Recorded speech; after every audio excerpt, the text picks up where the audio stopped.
one of you. I'm sorry, I don't mean to offend you. I'm disappointed in every one of you. I'm sorry, I don't mean to offend you. I'm disappointed in every one of you. I kiss you on the mouth. No, I'm not cool with that. Just, I'm sorry. One more time. I'm disappointed in every one of you. I mean, I'm dealing with degenerate animals. I'm disappointed in every one of you. Disappointed in every one of you. All right, come on. Honestly, I can't do it, man. I'm disappointed in every one of you. Let me tell you why. It's gonna be alright, Nicky. Go ahead, shoot. He just killed a little fucking man. What are you going to do about it? Yeah, because you got nothing. You don't got a thing. Yeah, because you got nothing. You got nothing. I want to get out of this rat hole. I want to get online. I need BDA boxing.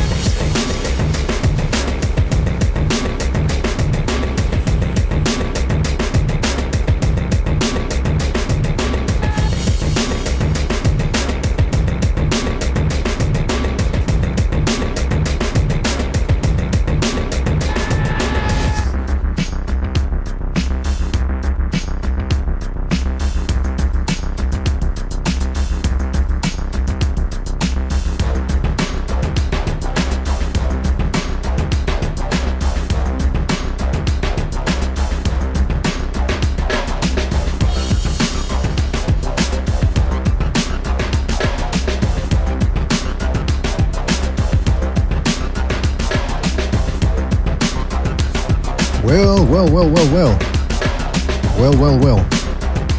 Welcome everybody to another BDA Boxing podcast, broadcasting to you live from the True North. It's your good friend Mr. BDA, and I sure am glad that everybody could be on board for this one, fellas. In this episode, we've got a fantastic one for you, because we have a fantastic set of fights coming up. This Saturday, we've got a shootout, or what's expected to be a shootout between Emmanuel Navarrete and Oscar Valdez on 130 pounds. It also has a fantastic undercard, so we're very hyped about that. We're going to be talking about that. We're going to be taking your calls near the end of the hour, as always. So before we get down to the fun, let's get the business out of the way, fellas. You know the drill.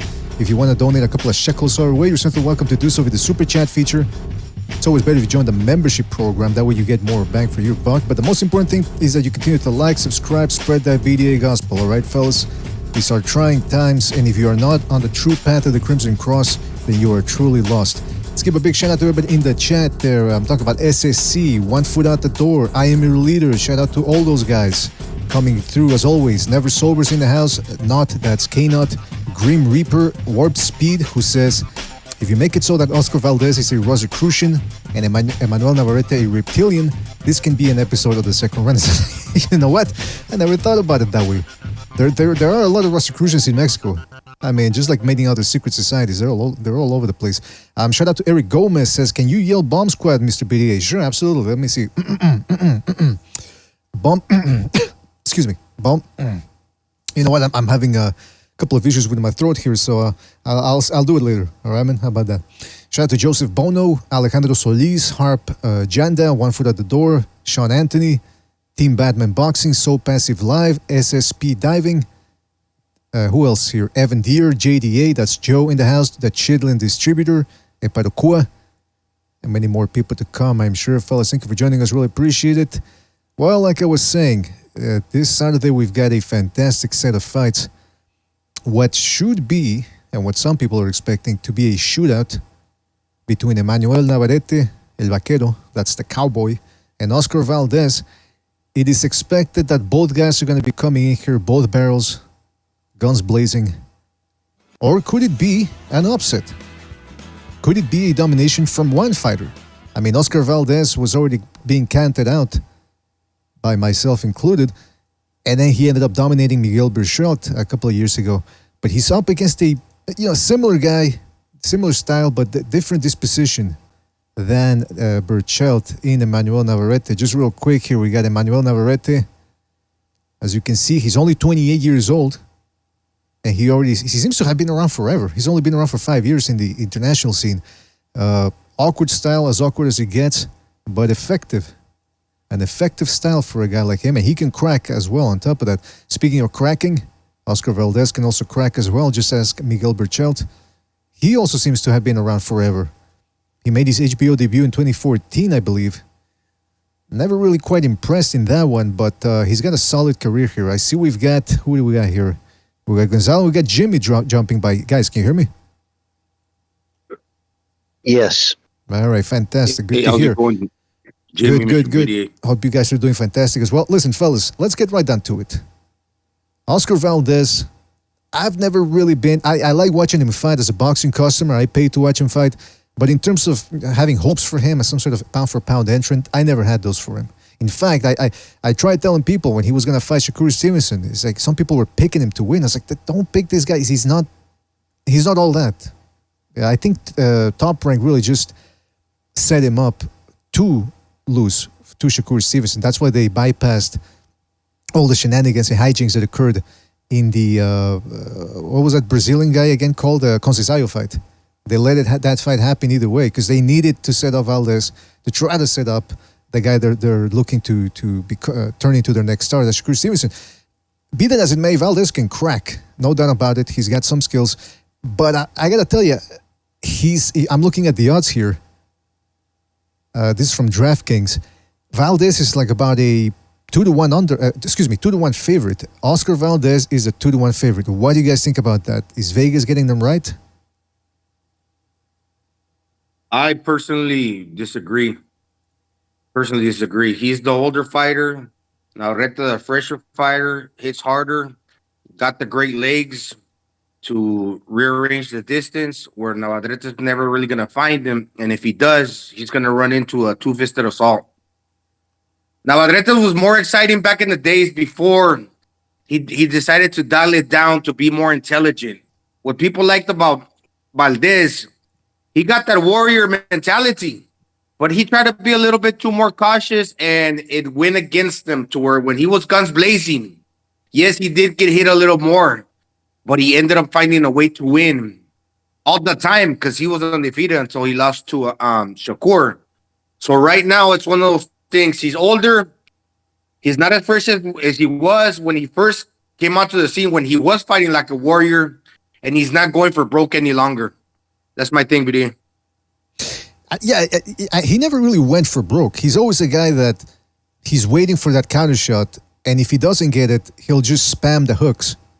It's hook, maybe an uppercut here and there, but his combinations haven't always been... I've never really found his combinations to be all that sophisticated.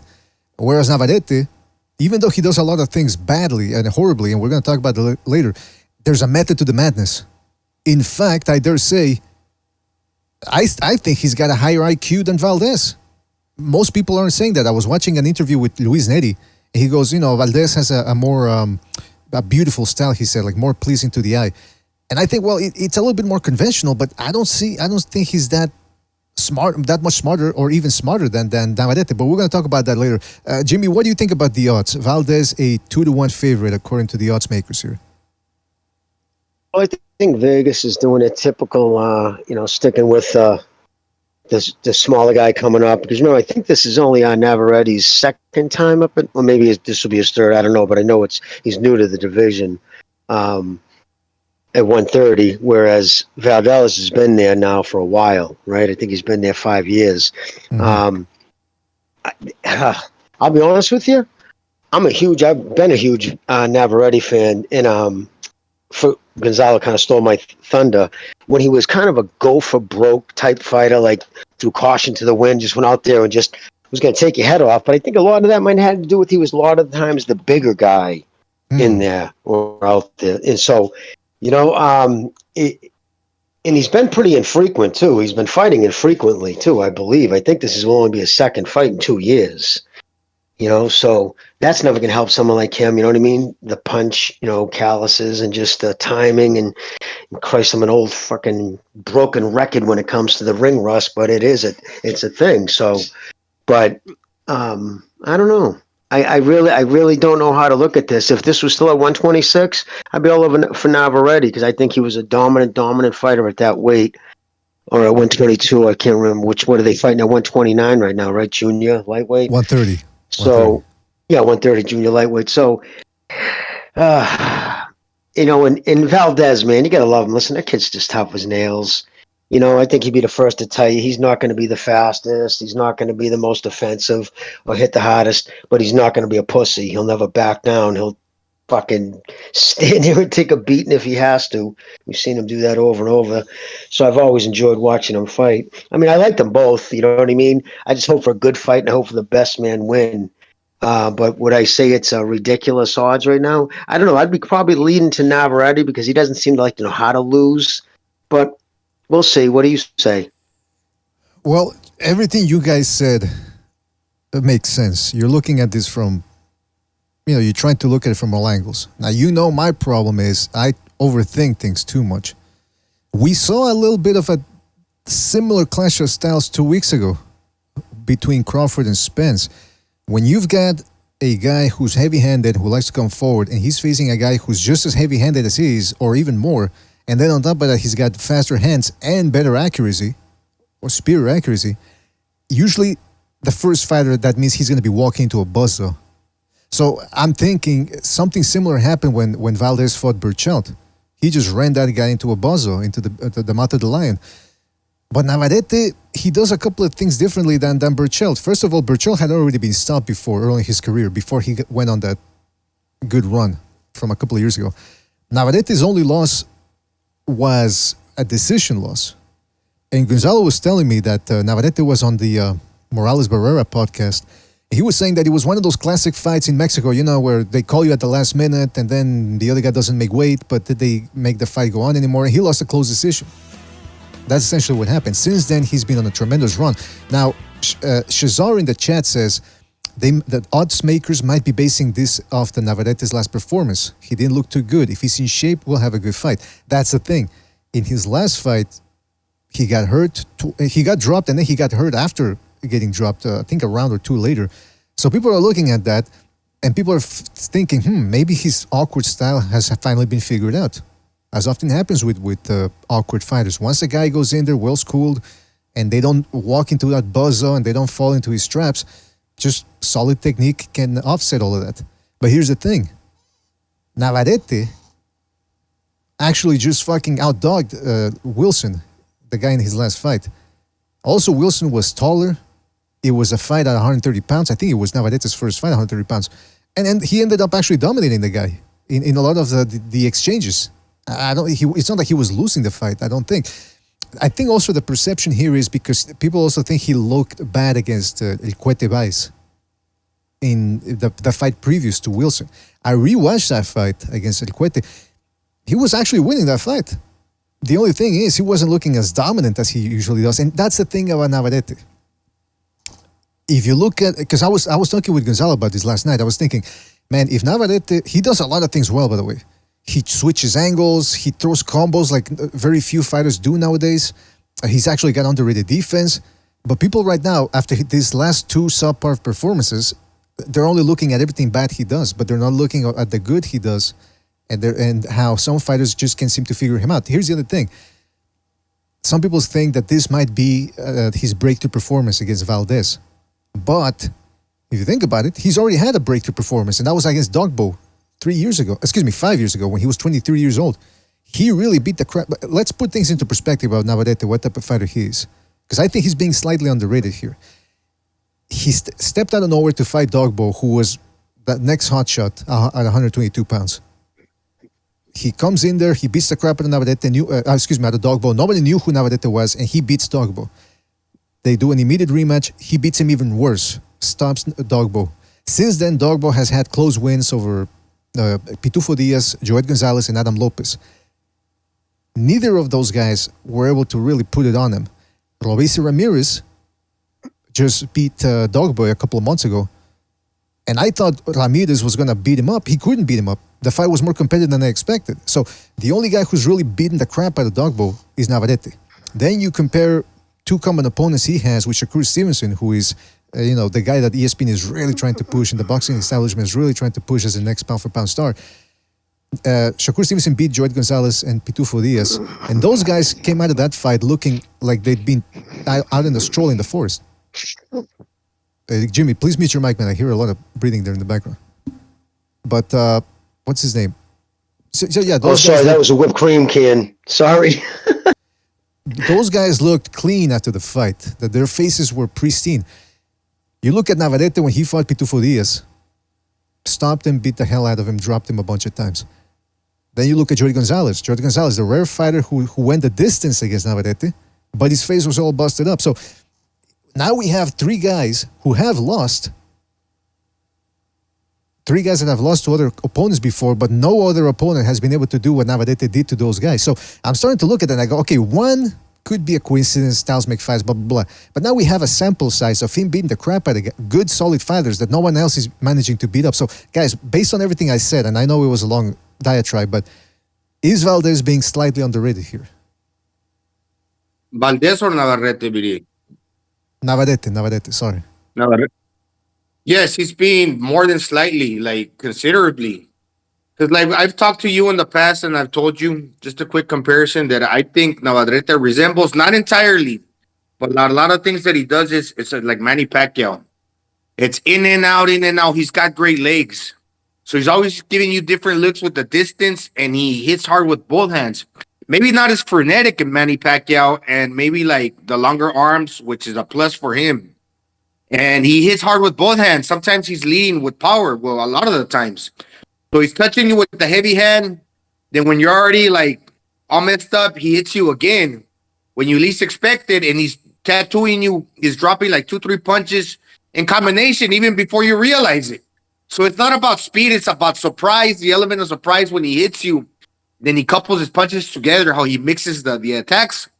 Like you said yesterday, that he's on you, and he's messing you up. So the legs that he got doesn't give the range to the opponent to land his punches, because once again, the opponent's always going to be out of distance to hit you with his own shots. But then he's got the privilege of dropping the long arms at will once he's gauging the distance where he's at in relation to you. So I think he's controlling the distance most of the time because he's control of his legs and his long arms, to where he's got that advantage over his opponents. And the opponents can't find them that easily. Like I said, not resembles Pacquiao, not identical, not as frenetic, yet somewhat aggressive. Aggressive, and people, when they think aggression, and a Mexican fighter, to be more specific, they think, oh, well, he's got to be up all on your chest. No, there's aggression from the mid-range and from the outside as well. And that's what Navarrete does. He puts you under a lot of pressure from the outside, from the mid-range, and also right up on you. And that's the beauty of his boxing. He's never giving you that set distance for you to react to the work that he's doing. Yeah, you know, those like you said, the footwork's underrated because he does know how to keep guys turning when he wants to. Like if you watch when he got stunned and dropped by his last opponent, he was actually doing a good job of escaping that round. He did a good job escaping that round. And like you said, he stands in front of you, and then when you least expect it, he jumps in with those long-ass arms of his, orangutan arms, and he's able to get guys out of there. Oh, I mean, not out of there, but he's able to get to them with power on top of that. Here's the other thing, though. Everyone's talking or more or less focused on Navarrete's last performance and how he didn't look all that great. But then at the same time, Oscar Valdez didn't look all too hot against Adam Lopez. And Adam Lopez, he's a decent fighter. He's a good foe, always comes in shape, and you can tell he's just a solid pro all around. But he was putting it on Valdez a little bit too. He had his nose bleeding, and Valdez never really seemed to be able to get to him. I think late in the fight, I think he hurt him, and that's always what Valdez is going to be able to do. But I don't know, man. It's like I can see Valdez running through some big shots, maybe getting hurt as well, but then just overwhelming Valdez down the stretch. Now, here's my thing, though, fellas. Do you think Navarrete is going to jump into this fight respecting Valdez's power and thus looking more like he did in the dogbow fight, a little more reserved, a little sharper? Or what do you guys expect from Navarrete in this fight? I think when it's a Mexican versus a Mexican, all bets are off. And Navarrete is going to bring it. Correction. Valdez is going to bring it to Navarrete as well. So he's going to get him into that type of fight where he's going to bring the bravado out of him. Because, Valdez has been promising us that fight since a long time ago. Because he wants to be similar to like Eric Morales versus Marco Antonio Barrera. He's been speaking about that fight, how he wants to deliver for the public. So once he fights like he used to back in the day when he fought the Scott Quiggs of the world and he was getting all busted up, he's going to bring the dog out of Navarrete as well. Take two to tango, back and forth. The crowd's going to be excited. And from there on, it's going to be a battle, a skill, but of wills as well. Jimmy, what do you expect based on what Gonzalo just said? You agree or disagree with him? No, I agree. I mean, right off the rip, the two. Well, let me listen. I got to apologize too. Literally, when you heard that, I was blasting whipped cream into something. Sorry, that was stupid that it wasn't muted. Sorry about that. That's all right. That's all right. But anyways, no. Listen, Gonzalo's right on the money with the Mexicans. When you have two Mexicans going at it, that nationalistic pride. You know what I mean? Put it this way, how many big Mexican on Mexican fights can you look back in your life and say, oh, that was a boring fight? That's one thing you'll never just usually describe it as, is boring, right? So, yeah, they're going to go at it, and I do agree with Gonzalo that he's moving up in weight, and Valdez is probably the most legitimate power puncher he's faced pound for pound. It would be ignorant for him not to take advantage of all his skills. And he's absolutely 2-1. The more I thought about that when I was on hold there, that's ridiculous. I don't see how they could just come across like that, because you look at some of the dominating victories he's had. But here's the thing. I think that time when he had a problem with that kid Diaz, I know I'm butchering it with the English version. You said it correctly. Is it Baez? Is that how I correctly say? All right. I think that was the last fight at 126, and it was always talked that he was really killing himself to get down there. So I think that might have been what pushed him over the edge. Like, okay, that's it. I'm done. I'm going to 129, because I think he might have felt it. That will weaken you. You know, that can affect your performances too. And then again, he was wasn't he the first fight up at 129? He felt the pain. So I mean, probably was he dropped in that fight at 129? Was it against Baez he was dropped? Okay, so he was dropped. So yeah, that stands to reason too, because now he's up in a different division, and the guys are bigger and they hit harder. I know it doesn't seem like much, but 120, 126 to 130. I know it's only 4 pounds, but it's just a bigger guy all around, and they're going to hit harder. So Valdez is the hardest puncher. Navarrete, see, he's got this, like, people have this impression that he's just all wild, right? And he doesn't always do it. He just goes out there and he's kind of just like a fucking off balance, all over the place guy. I don't buy that at all. I think he's used his size and his abilities, and he's able to throw punches hard from weird angles and use it to his advantage. So yes, I think Valdez is probably the harder one-punch guy, but Navarrete has better feet and quicker hands. So, yeah, I mean, honestly, I'd probably be leaning towards, this is a tough fight to call, but probably Navarrete. I don't know if he'll stop Valdez, because that kid is tough as nails, Valdez, but I could see him outpointing him. I'd be shocked either way, actually. I don't see either one of them going out or getting like a corner stoppage. Yeah, I'm still kind of up in the air on this. I don't really know which way to go. Which way you guys going? Who you picking? I should rather ask. I'm probably going to go for sure. I'm going for Navarrete, but I'm probably going to go referee stoppage, more like corner stoppage, 11th round for Navarrete. So basically, Valdez is getting stopped, and Reynoso's throwing in the towel for Valdez. You know, he's actually fought at the division for longer, but I actually think, he's a smaller guy. He's only 5'5.5", 66-inch reach, like BDA posted. That's where I read it. I hadn't really looked it up or anything. But Navarrete's 5'7" with the longer arm, 72 arm reach. And when, for example, when Valdez in his last fight was fighting ¿cómo se llama? The Blue Nose, the Pitbull, Adam Lopez, his power, man, didn't seem like it was all there. To me, he was looking a little narrow at the shoulders. he was like trying to emulate Canelo in the sense that he was like throwing one shot at a time and more on punch placement rather than like overwhelming you, like how he used to fight back in the day. So that's taking something out of him. Where maybe he doesn't realize that it's like work smarter, not harder, but it's actually had the reverse effect. He's losing that edge, that aggression that used to characterize him in his first fights a few years back. So it's one of those things. I think that that's taking a little bit out of his capabilities or his ability. Because I thought that that's why he was good back in the day, because he was more of a warrior. But against Navarrete, me and PDA were watching. Dude, I didn't realize how many punches he drops in combination. Like, what people don't even like, maybe you have to like dial it down and watch it in slow-mo, because he's leading with power. Then he's coupling that lead hand with the trail hand almost in tandem. 1, 2.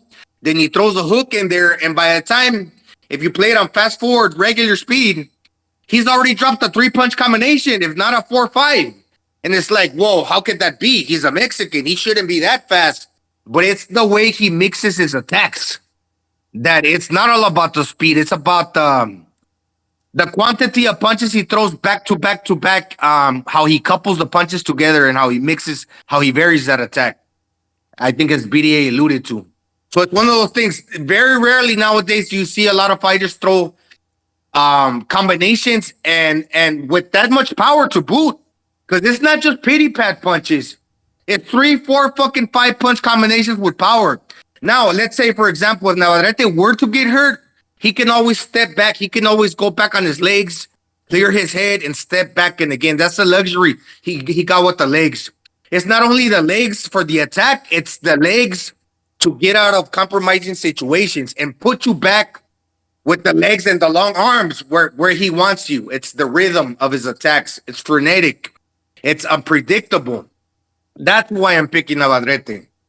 Right? So he's a good boxer, and it's only wild, Jimmy, when you miss. And a lot of times, them awkward looping punches are landing and are intended to be like thrown that way to wrap around your guard and get out of your line of sight. So it's one of those things. People, and I would say too, the reason. Oh, you got something to say, BDA? Yeah, real quick. Gonzalo made a good point yesterday. He worded it perfectly. He said people call Navarrete sloppy, but he's landing. And it's not exactly the same situation as Deontay Wilder. Deontay Wilder had horrible technique, except with the 1-2. And all he needed to, most of the time, was to land that 1-2. Navarrete is not taking guys out with horrible technique and then with one shot. He's constantly landing shots. And like Gonzalo said, he strings together combos, which is starting to become a lost art nowadays. So there's a method to the madness to what Navarrete is doing. Sorry, no, there's a difference between bad technique and awkward technique. He's got good technique. It's just awkward, but it works good for him. He's mastered in his style, but I would not say he's got bad technique or he's flawed. You know what I mean? And listen, when he was at his height, I remember the one thing I liked about Navarrete is that kid fought a lot. Like he fought, I believe, 4 times in 18, 4 times in 2019, and I believe 3 times in 2020. So 2019 and 2020, the 2 years he really blew up, he fought 7 times over those 2 years. Like that's crazy in today's standards, right? We're lucky to get once a year out of these guys, twice every 16 months. He fought 7 times. That's why I think he was so dominant. But now that he's reached that upper echelon, that big money echelon where you got the champion type, he's peeled it back now. He's gone back. He's going down to like everybody else. I don't think that's going to help him. You know what I mean? I think he's a better fighter when he fights a lot, like everybody. He's not unique to that point. But I think that's one of the reasons why he was so effective in 2019 and 2020, because he was fighting on the regular, minimum of once every 3 months.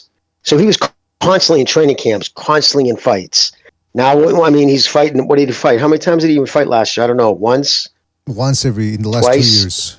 Once every 2. Yeah. And do you see the difference now? I mean, right? The first times you ever hear negativeness being said about him is coincides with the time he's fighting once a year. It's plus the weight issue, I think, has something to do with it. I just would like to see guys like him fight more often. I don't know if that's out of their hands at this point, but I think that's one of the problems. But yeah, that's my piece. Well, that's the thing, though, is he fought twice in 2021, then once in 2022, and then so he fought in August 2022, and then he fought a couple of months later this year, and then he got injured, and that's why this fight against Valdez was supposed to have been earlier this year, obviously, but now it's happening here. And you're right, man. The inactivity is something that's plaguing a lot of these fighters. That being said, Valdez, listen, he gave us some very entertaining fights against Mariaga. That was a war. Against Genesis Cervania, and against Scott Quigg. Now, that Scott Quigg to me remains one of the fights in which he showed a lot of heart, man. And Quigg was outweighing him by, I forget how many pounds. He failed to make weight, by the way. And Valdez just stuck it in there, moved through combinations. Again, I don't like how his combinations are rudimentary. He doesn't really mix them up as well as Navarrete. But nevertheless, he did what he had to win in that fight. And I was impressed by that fight. And then, of course, the Burchell fight, which I didn't expect him to stop Burchell that way. So now I'm dubious. I'm very dubious of counting him out. That being said, he's 32 years of age. He has been through some battles, as I said earlier. He's 32 years old, so he's no longer in his peak. His last fight against Adam Lopez. Now, credit to Adam Lopez, he has been improving since the first time these guys had fought. But I don't know, man. I think Valdez, like I said, I think he's limited by his IQ. When he dominated Burchell, that's the one fight where he looked pound for pounderish. Navarrete, on the other hand, I've seen him dominate Christopher Diaz, Dogbo, who again, like I said, he was a hot shot coming up the ranks. And another underrated win for Navarrete is when he beat Ruben Villa. Now, Villa has just recently been signed by Top Rank. He was an undefeated southpaw, very quick, and Navarrete outboxed him and dropped him twice. So, to me, Villa is about as good a boxer, maybe even a little smarter than Valdez. And Navarrete figured him out. Now, of course, Valdez hits harder than Villa, and he's not a southpaw, so it's a different look. But nevertheless, what I'm saying is here, we have enough of a sample size and to rate Navarrete, and I think he's very, very good. It's just in these last two fights, he hasn't looked as dominant as he had before, and I think that's why people tend to be sleeping on him. Yep. I would say that's why Vegas is sleeping on him for sure. They tend to go by what have you done for me lately. Now, that's the thing, Jimmy. Unless, again, Vegas, when they pick a fighter, they're not worried about, if we look at the external factors, people are going to say we're making excuses. Vegas, what they want to do is pick the right winner. Pick the right fighter. It's totally pragmatic, yeah. Right. They're looking at things objectively. So, they have insiders. And if they hear, hey, this guy has a bum knee, this guy, he's been having injections, corticosteroid injection in his shoulder, so he's got a bum shoulder now, or he's been having trouble with his wife, or rumor is he's doing drugs. And if they can verify all those things, they put that into context. Navarrete is known to be a party guy. And in between fights, he tends to get very chunky. So I'm thinking, does Vegas know that? Does Vegas know something we don't about that? Maybe Navarrete... They hear everything. They have connections up to Kazoo. Well, maybe Navarrete cleaned his act up. Big gyms. Maybe Navarrete cleaned his act up, but these guys are still thinking, maybe he's not training properly. Or maybe they heard that he's not training properly. I don't know. That's why I'm very hesitant to pick here. I'll say this, guys. Valdez may time Navarrete, and maybe with his quicker hands is able to get the job done. But if the Navarrete that beat Dogbo and Ruben Villa shows up, my prediction would be Navarrete. Now, some people could say, you're making excuses. Well, it's not excuses. I'm telling you the external factors involved in this. And so we'll see what happens, man. So just to recap the official... Yeah.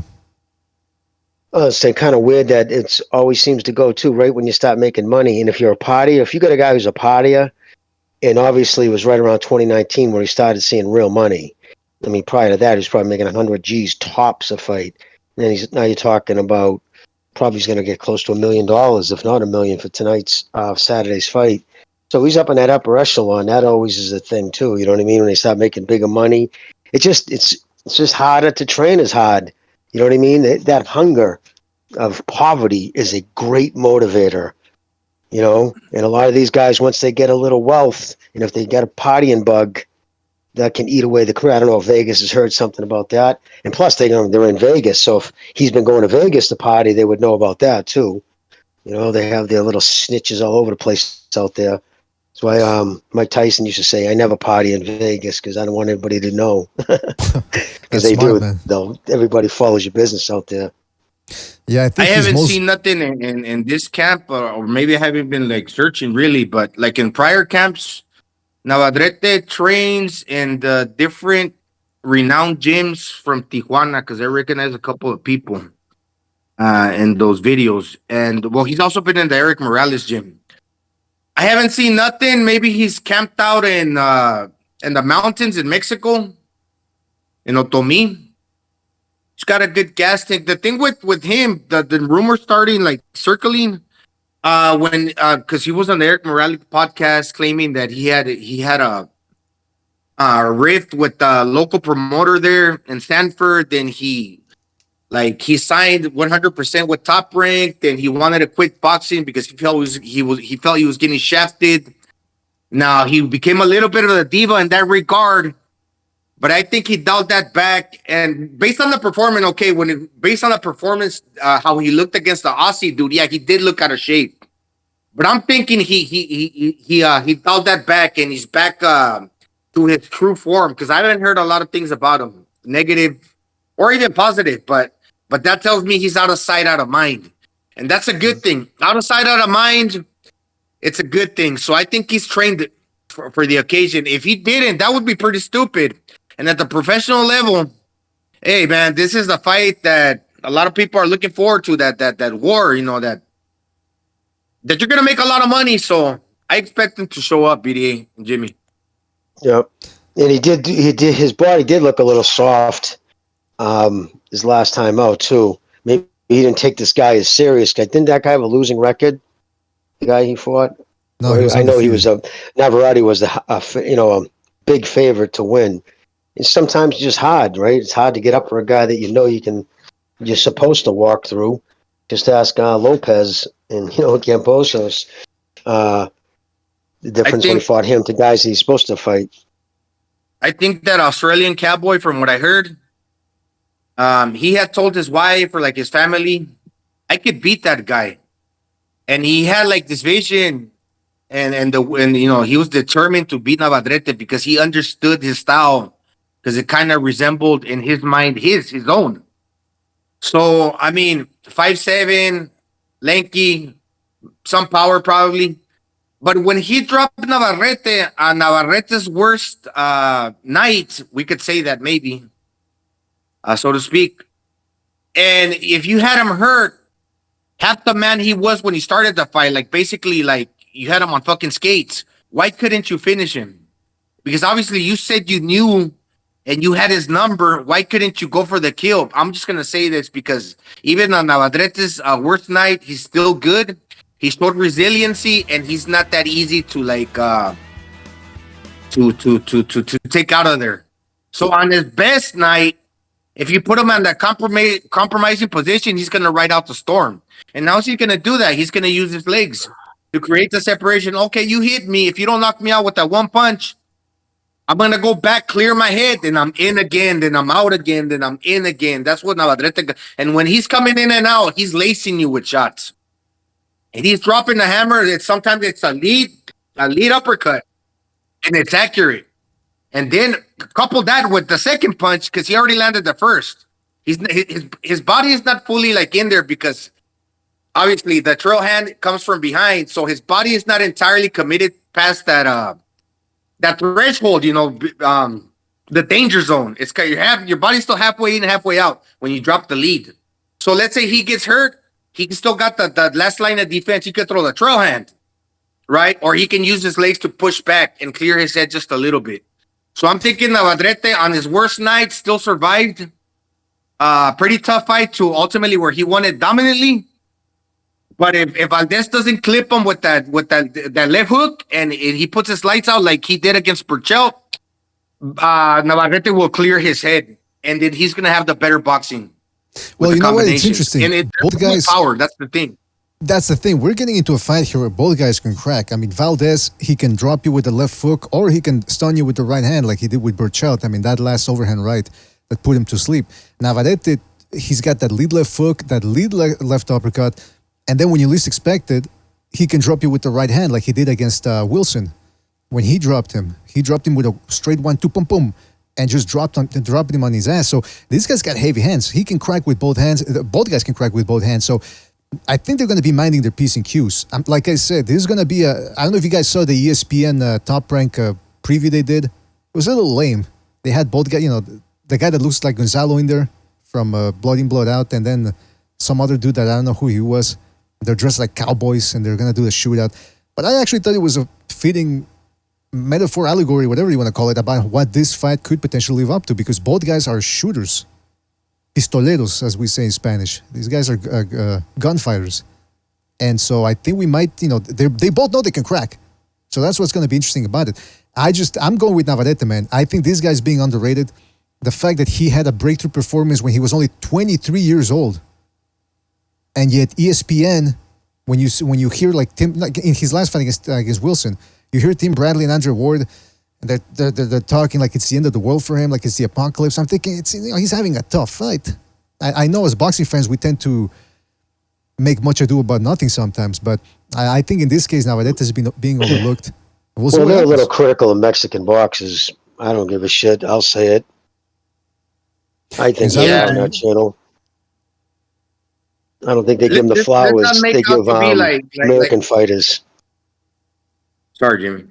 No, I'm sorry, dude. I probably stepped on you. Just say what you got to say. That's all I wanted just to add. I just don't think they give the same flowers to Mexican fighters on ESPN that they do to American, whether it's black or white. Yeah, I think that's more of a top the both thing right now. He's thinking, the old man Bob Arum's gonna die, and the way he had Shakur, Chuchu carrying all them African American fighters front stage, and when they were like running amok, and Top the Both was just like shaking his head, yes, like basically catering to every word, where they're basically running the show. I'm not saying it's a bad thing, but I'm just saying his disposition looks more towards the future.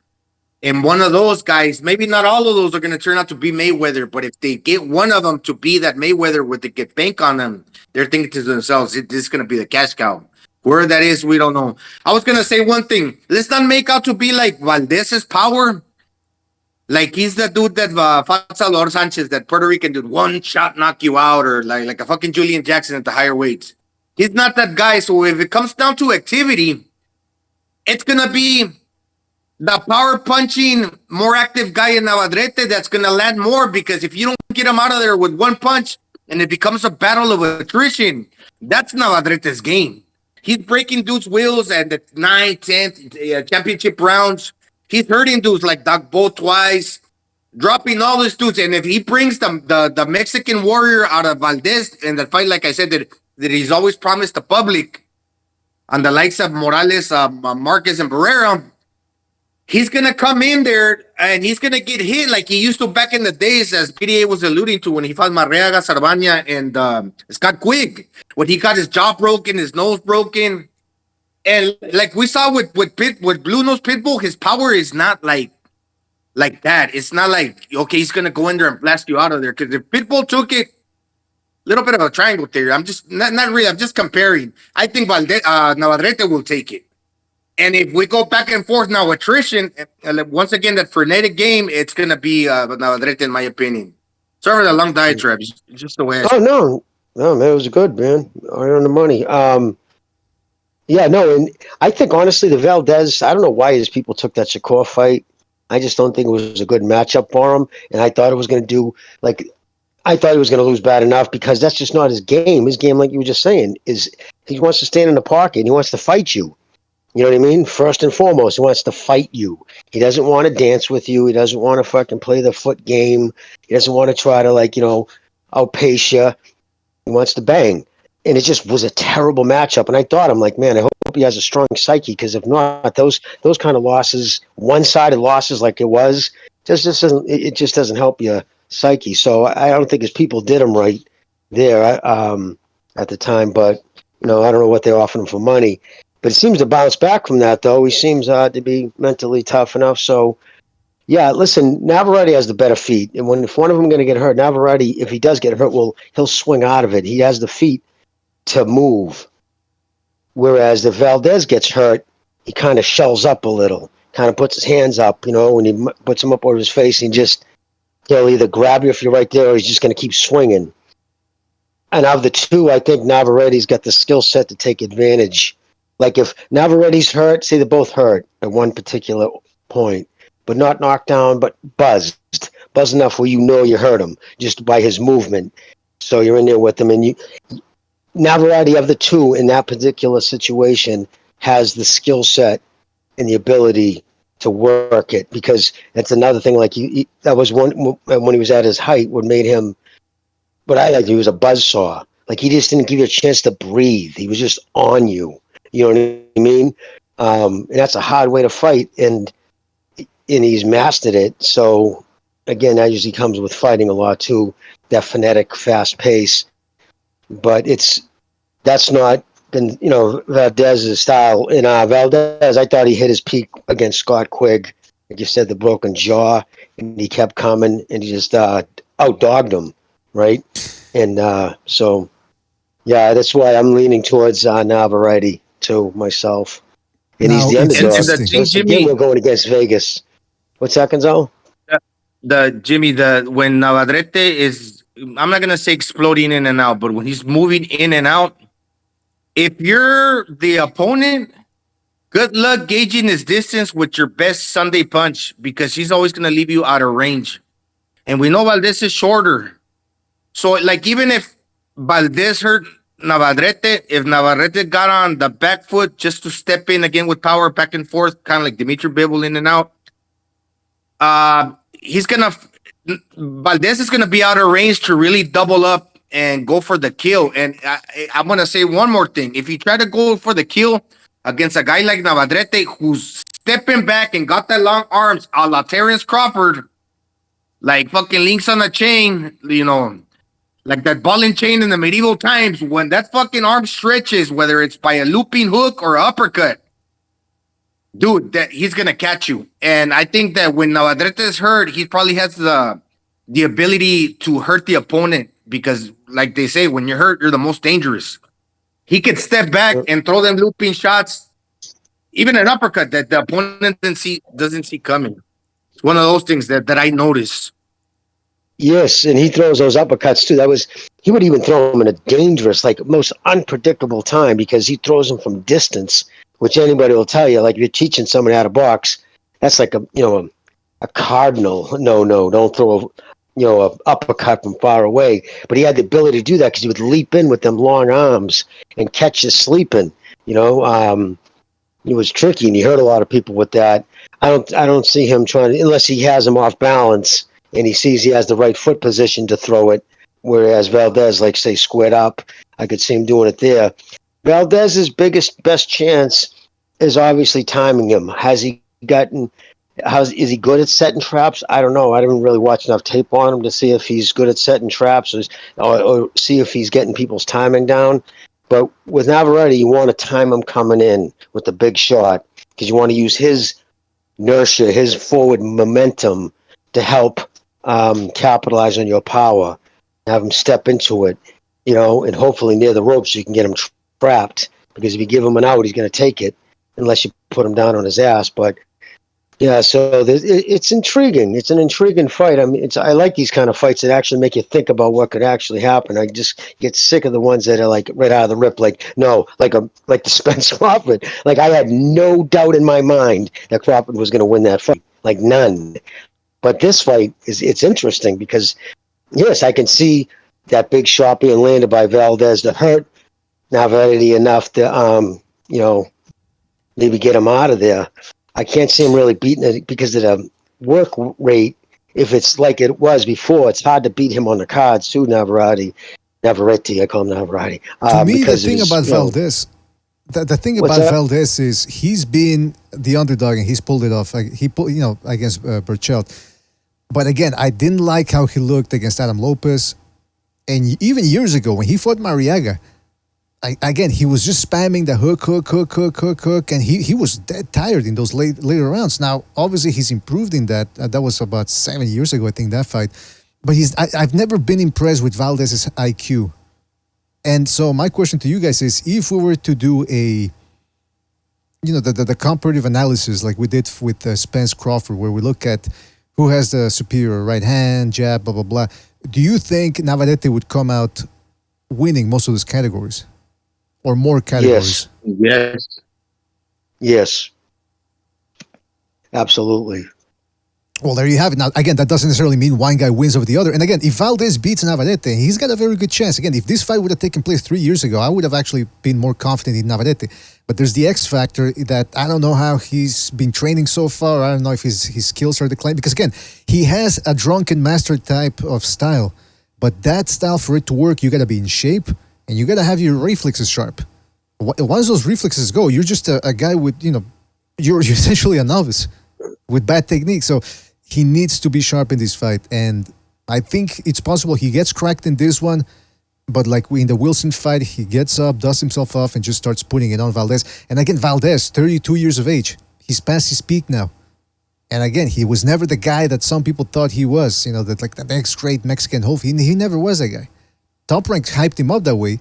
And a lot of people believed it for the Shakur Stevenson fight. But he's not that type of guy. So we'll see what happens to Navarrete. And if Navarrete loses to him, then, it is what it is. Navarrete should have sharpened up. It would be his fault. But it's going to be an interesting fight, man, for sure. It's going to come down to... Navarrete PDA, Jimmy, is one of those fighters, I think, that maybe in the beginning of a fight, he's losing some rounds, or he's kind of like, not intentionally, but he's giving up rounds because he's throwing shots away, landing half-hearted shots. Because the reason he's doing it like this, because he goes from less to more. As soon as he starts half landing shots, all the while he was throwing some away, he's gauging the distance. He's getting his accuracy down. He's getting the timing. And once he hones all those things in, he zeroes in he zeroes in his weapons. Now he's hitting you harder. He's fucking punching through the target, landing quicker and sharper. So he goes from less to more. And he grows off that momentum that's creating once he starts dialing everything in. And then when all of a sudden with that fucking, like I said it, like that links on the chain, that long arms, when he throws that punch and that fucking that ball at the end fucking stretches out and he catches you and snaps your head back, then he says to himself, okay, now I'm ready to rock. I'm fully like I opened the throttle on my fucking engine. And now I hit you with something hard, and I see that you felt that. Now, as you start to weaken, I start getting stronger. Kind of like the Joy Joyce effect. You ain't hurting me now, but I'm hurting you, and I'm taking you into deep waters. And that's when fighters get the will broken out of them. So the first rounds are going to be very telling. Yep, hey, and guys, if Valdez brings out the warrior, man, he's going to be cannon fodder for Navarrete. He better fight like the way he's fought lately. But with that being said, that style is limited, BD, and that's why I'm all in with Navarrete. I listen. It's a very intriguing fight. I'll be right back. So just reiterate your predictions for everybody out there, please. No, Gonzalo, is he still with Reynoso? Valdez, or is he with Reynoso? Yeah, he's one of the his pupils that he speaks more highly of as far as being dedicated. When it comes to like him being concentrated for these camps, like he writes everything down. He does like these what do I call it? The ice therapy, the one that you go in the booth, cryogenic something. Oh, like yeah. He's always prepared. He's with Reynoso. So when you're in Reynoso, you have access to cutting edge. You have the access to all the best stuff. Like you said, those cryogenics, and like have one of I think those machines like $30,000, some crazy thing. So yeah, he's, you know what I mean, where like Navarrette's going to be going to those Tijuana gyms where they might have tape on the heavy bags, but those are killer gyms. Like you do not go into a Tijuana gym as a spectator. You don't go in there for like, I just want to get a workout. You know what I mean? Like, you know what I mean? You wrap your hands in that gym, you better be able to fight. You know what I mean? So it's one of those tough-nosed gyms. So it's going to come down, I think, a lot to who had the better training camp, who had the better sparring. And that always comes into play when you're not fighting enough. That's why you always want to get the better sparring. And where the Reynosos have the name access and they have the money to fly people in. You know what I mean? Well, he's in to a border good town, so sparring. Navarrete is in Tijuana. So I've been to most of those gyms. Yeah, obviously, there's always quality fighters somewhere. Oh, sure. Yeah, I'm sure there is. Yeah. Valdez is close too, so he's always he could get fighters to cross the border. Most likely, he's not going to go to. Well, you know what I mean, Reynoso. Like with that, he could fly people in. He'll fly people in from Europe as training partners. I mean, they got that kind of money and stuff. When you have him as a trainer, that's part of the plus. You have access to his camp and his funds, and I don't know if he's going to probably charge you for it at the end. But who would you get, Jimmy? Who would you get to emulate a Navarrete type of style?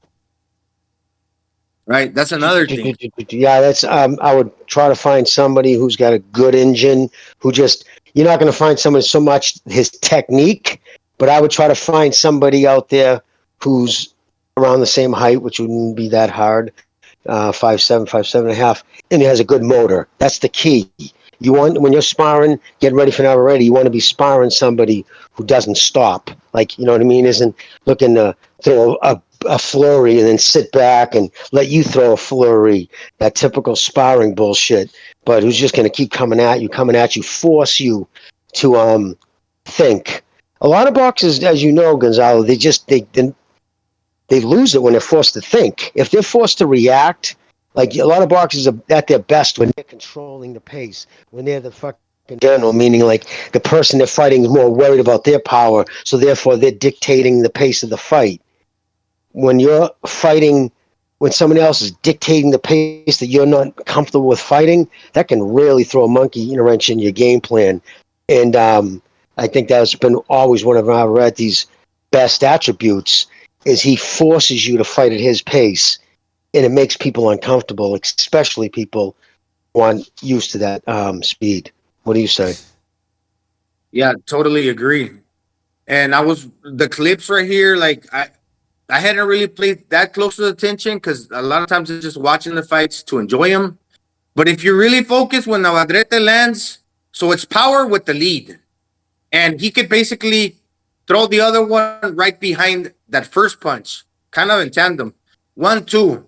Then when he throws the second punch, he's kind of getting the balance to turn into the third punch. So he throws 3 punches, maybe within 1 or 2 seconds of each other, and sometimes even 4 or 5.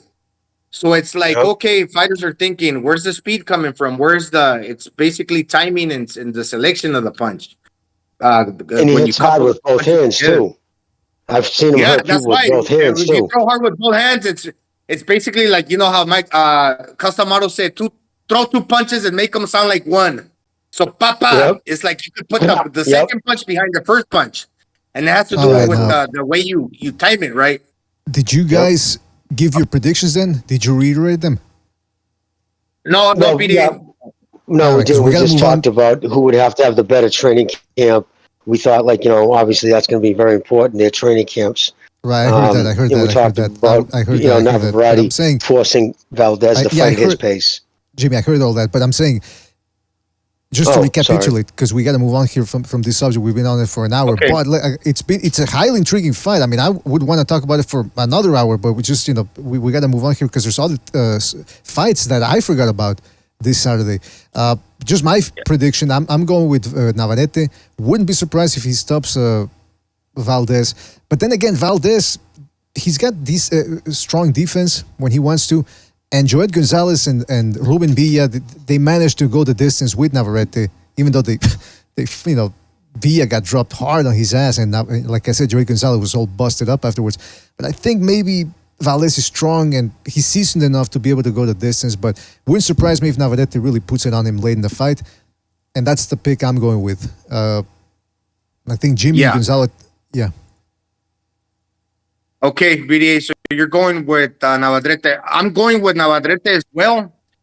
And I was kind of stuck. I don't think the Mexican pride's going to get in the way, and I don't think Reynoso's going to throw in the towel necessarily. I don't think the referee, for some reason, I'm thinking the doctor stops the fight in the 11th round. Why the 11th? because Navarrete's pattern of getting dudes out of there is late. But if he makes it to the 12th, the doctor's gonna be like, okay, let him fucking finish. But if he's taking a beating in the 10th and it's in the 11th, he's taking a worse beating. He's gonna say no.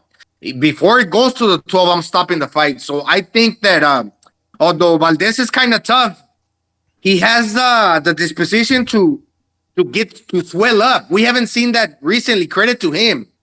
But I think with Navarrete having the good legs and putting you in that uncomfortable pressure, he's gonna end up hitting Valdez, and Valdez likes to he's gonna go to war in this fight because this is the fight he's promised us. So I think that Navarrete swells him up, messes him up, where the referee jumps in and stops the fight in the 11th round. So I'm picking Navarrete to win by 11th round stoppage. All right. For all those reasons. Yeah, I don't know if I'm going to go stoppage just yet. Well, with Navarrete too, there's always been headbutts have been a part of his fights too because of his style, his phonetic style. It's hard to time him, so you kind of come in the wrong time and you end up clubbing heads with him. He's done it a few times. So, but I don't remember him. He's not a real bleeder, where I think Valdez has some scar tissue, if I'm not mistaken, around his eyes. So I wouldn't be surprised if he, has the pressure of a cut too, because if he opens a cut on him, and Navarrete is the type of dude too, if he sees blood, he's going to go for it. He's going to open that sucker up till he sees meat. So I would not be surprised with the stoppage. Right now, I'm going Navarrete for the win. I haven't decided yet. I'm kind of looking to see what they look like on weighing, but I'm definitely going Navarrete. But once again, we're going. All three of us are going against Vegas. Once again. Well, we'll see, man. Maybe Navarrete hasn't been. Fuck Vegas. We've been beating them lately, anyways. Yeah, we'll see. Man. We'll see. It's an interesting fight, man. That's for sure. And in terms of Navarrete's profile, like I said, this guy has actually beaten. He should be pound for pound. I mean, he has a strong argument. Again, the only reason why I think he shouldn't be on there, I would argue, is because there's other people out there who have very good resumes or better resumes. But his is pretty solid, and if for his profile, he needs to look impressive in this fight because, as I mentioned earlier, he beat the crap out of Dogboat twice. No one's been able to do what he did to him. Even Royce Ramirez wasn't able to do that. He already beat two of Shakur Stevenson's common opponents, and he beat them better than Shakur Stevenson did. So now, if he fights Valdez and he beats him up or looks better than Shakur Stevenson did, that's only going to increase his profile. And like I was telling Gonzalo, based on his last two performances, his liabilities and his deficiencies have been exposed. But watch, if he beats Valdez and has a sensational performance, you watch all those YouTube fight channels, the ones that do breakdowns, and they're going to start coming up with a drunken master, this and that, boxing's hidden gem. The hipsters are going to jump all over him. And I think the hipsters sort of forgot about him in the last 2-3 years. I think they've been hypnotized by someone. You can always tell when it's a hipster too, Mr. BDA. When they break a fight down, they'll say stuff like, he has the better skill set. He has the dog. Because they can't break the fight down. They don't know exactly what to say. So they'll just use these vague, nebulous terms. He's got the better skill set. Right. Or when people pick fights because they say styles make fights. Like, well, way to break it down. But here's the thing. Shout out to Never Sobers for his contribution to Super Chat. He says, ¿Quién es el más macho? ¿El vaquero o el caimán? I mean, yeah. Who's got more dog in him? Like Jimmy said. That's what Never Sobers is asking. Yeah. I can answer that. Well, El Vaquero got some Caiman boots. His boots that are made of alligators. So. That's true. All right, now, another thing that we got to look forward to here on this Saturday, and I forgot to mention this in the beginning of the show, because I had forgotten all about it. Dillian White tested positive, and I don't think they've revealed as to what he tested positive for. Nevertheless, Dan Rayfield is reporting that he did test multiple times in the positive for certain illegal substances. So now the rumor is they're going to fucking put in Robert Helenius in with Anthony Joshua.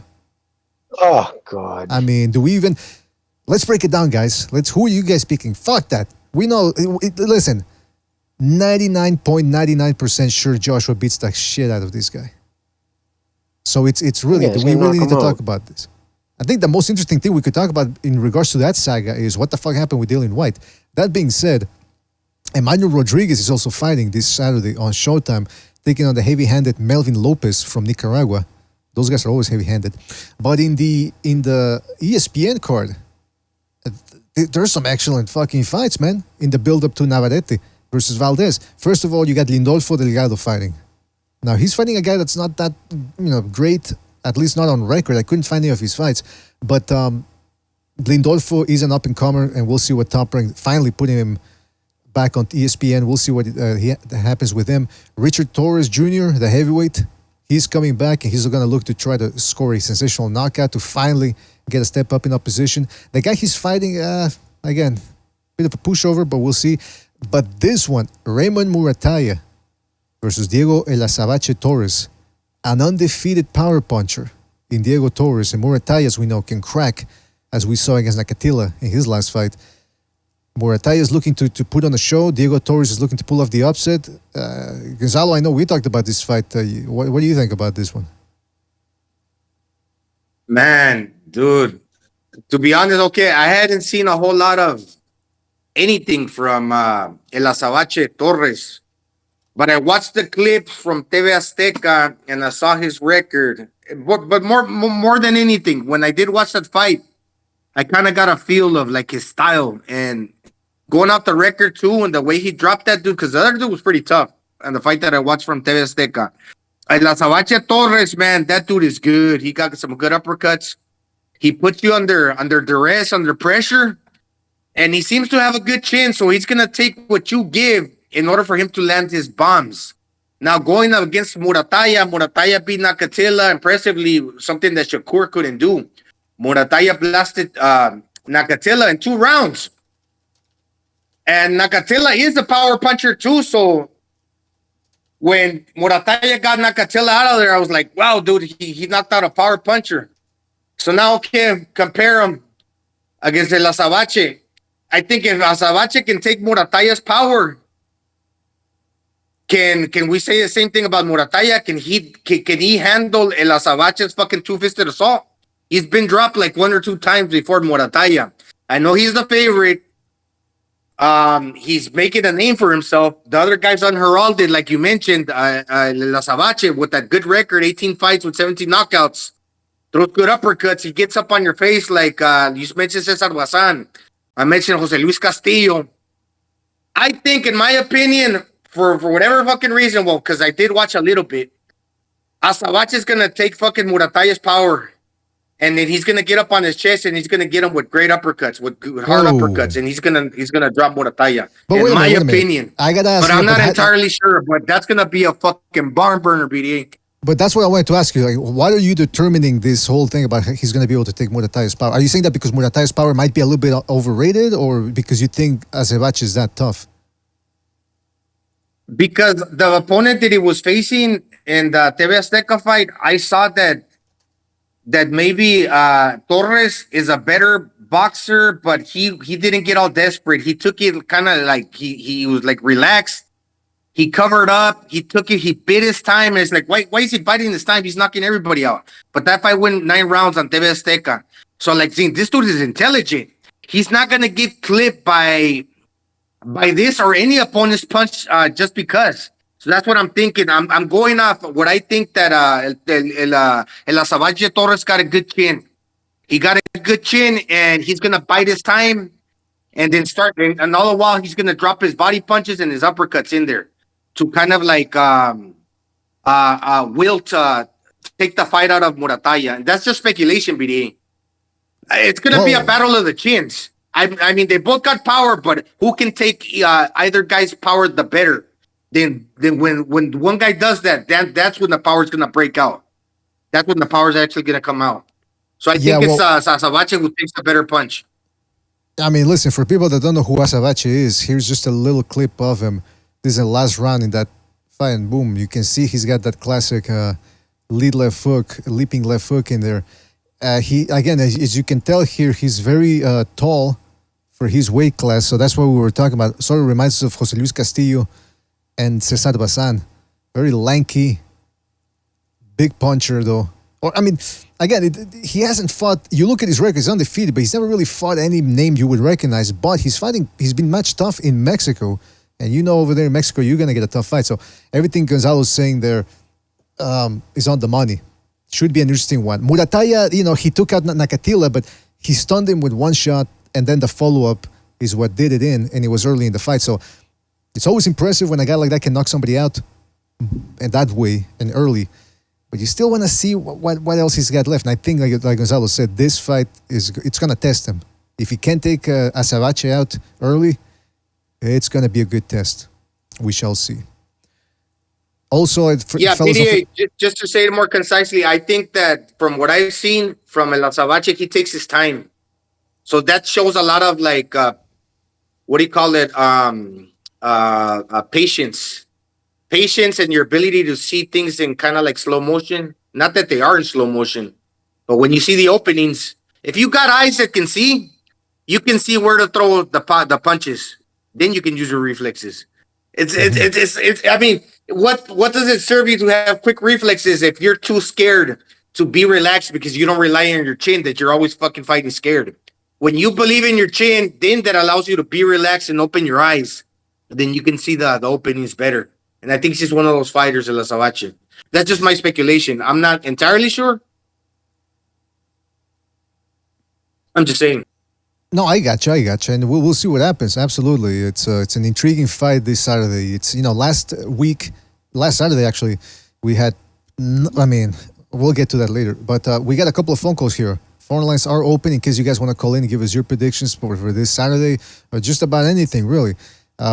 Let's go to the phone lines here real quick. Who do we got here? Let me just see if everything's working here. All right, let's go to 315. 315, you're on the air. 315, what's on your mind? Hello, panel? Yes, 315, you're on the air. What's up? Can you hear me? Can you guys hear me? Yes, we can hear you, man. What's up? Oh, sick. All right. This is an awesome surprise. So I was trying to come up with a good question for the panel. And I'm a big fan of MMA and boxing. And I feel like the wrestling that Roberto Duran incorporated into his boxing was a big part of what made him special back in the day. I've seen videos online of Bud Crawford wrestling and just messing around in the gym and whatnot. And he seems pretty darn good for what I saw. I think I read online that he wrestled in high school and whatnot. Same thing for Rocky Marciano. So I know this topic that I'm bringing up is pretty off, or what I'm bringing up is pretty off topic from what we're talking about, but just as a general opinion question, I guess, does modern-day boxing benefit from longer grappling or clinches a la Roberto Duran? Also, how well do you guys think wrestling translates for training in footwork and body mechanics? Well, it's a very good question. But I can tell you. So I wrestled, and there's not a tougher sport, condition-wise, because you never stop. You know what I mean? You have to be in excellent shape. In core strength too. It's so important with core strength and also balance. It also helps you balance too. Being a wrestler. So I absolutely see, like, for instance, like Mickey Ward was an excellent wrestler. I even believe, right? I think, if I'm not mistaken, I think he won the States one year. But yeah, no, he was an excellent, wrestler. So yes, Rocky Marciano was a wrestler too. That you're correct. Not too many people know that, but I do believe it does help in certain areas. Yeah, that Roberto Duran had the habit, from what I watched, and somebody told me that a long time ago, and it's true. Like when you would back him up against the ropes, or in other words, he allowed you to back him up. When his back was on the ropes, particularly the corner, he would circle you around with one arm, and as he turned you in, he would throw a hook to your body as he turned you around. So he would land that hook just as quickly as he spun you into the ropes. So a lot of fighters would be like, he would take the air out of you. And, being strong is a plus. But some guys are strong, but they don't have the power, and they could still hang in there with other guys because they'll lean up on them, like maybe Sean Porter and like Ugas.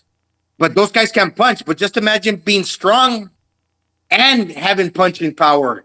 So that just kind of like makes your game better all around. Because not only are you physical, you could beat dudes up like Jeff Horn because you can have the physicality to do that, but you can also land your shots when you got him kind of tired out that way, when the other guy's not pushing you back. Yeah, I'll say this about the wrestling. It's like obviously I don't like wrestling in boxing. I don't like a guy initiating clinches. That's illegal. It's a big no-no. And like I said, it dilutes the entertainment factor. That being said, it is good to have a knowledge of how to, because essentially when a guy clinches you, you're in a grappling match at that point. So it's good to know how to get away out of those clinches, and it's also good how to manipulate a guy on the inside. You mentioned Roberto Duran. I mean, that takes intricate knowledge, and it has to be automatic too, of how to find space on the inside to throw short hooks, how to get the guy off of you with your shoulders and not do it too apparent so that the referee doesn't warn you about it. So how to place your head too under the guy's chin to sort of pull him up, maybe using a little bit of the forearms as well. So absolutely, wrestling. I mean, look, boxing before the Marquis of Queensberry rules, it was essentially a grappling with a little punching in between. I mean, there was actually more wrestling in those bouts than actual punching, because when they were doing it bare knuckle, you had to be really selective about when you threw your shot, lest you wanted to end up with a broken knuckle or something. So it's right there in the genesis of boxing. The wrestling was always there, and it's still there to a certain extent. So yes, Mr. Media, you said it perfectly when you said the head. I was going to mention that. That's ideal. When you wrestle, your head's a fifth. It's your fifth extremity. You know what I mean? Both legs, your arms, and your head. Use that. Use it to your advantage. So wrestlers really work on their neck, because between them and rolling on the floor. But when you're in the clinch, you can use your head. You can just push it. You're pushing up against his head with it. You're going underneath his head. You just learn to use your head in wrestling, and that absolutely helps within the clinch. So yes, it is definitely a benefit there. Well, there you go, caller. And with the whole thing about the legs, I would have to say that's very important. Any house that you make, it's got to have a good foundation, just like any building. If it doesn't have a good foundation, that building's going to collapse. In fighting, you have to have a good set of legs to support your body at any given moment where you're moving in and around the ring. But a lot of people I would have to say, they make too much about getting on the tip of your toes and turning on the ball of your foot. I'm not talking about the heel. I'm talking about the ball. When you throw a hook, I say flat-footedness is very important, because that's the way you transition power from the legs up. And it's important also to be on the tip of your toes in certain instances, but not all the time. Because they like to say, oh, flat-footed fighters are not that good, but that's where you get how many guys that get on the tip of the toes are knocking fools out. Yes, they're gliding obviously better, but I think it's a combination of the two things where people highlight one thing more than the other.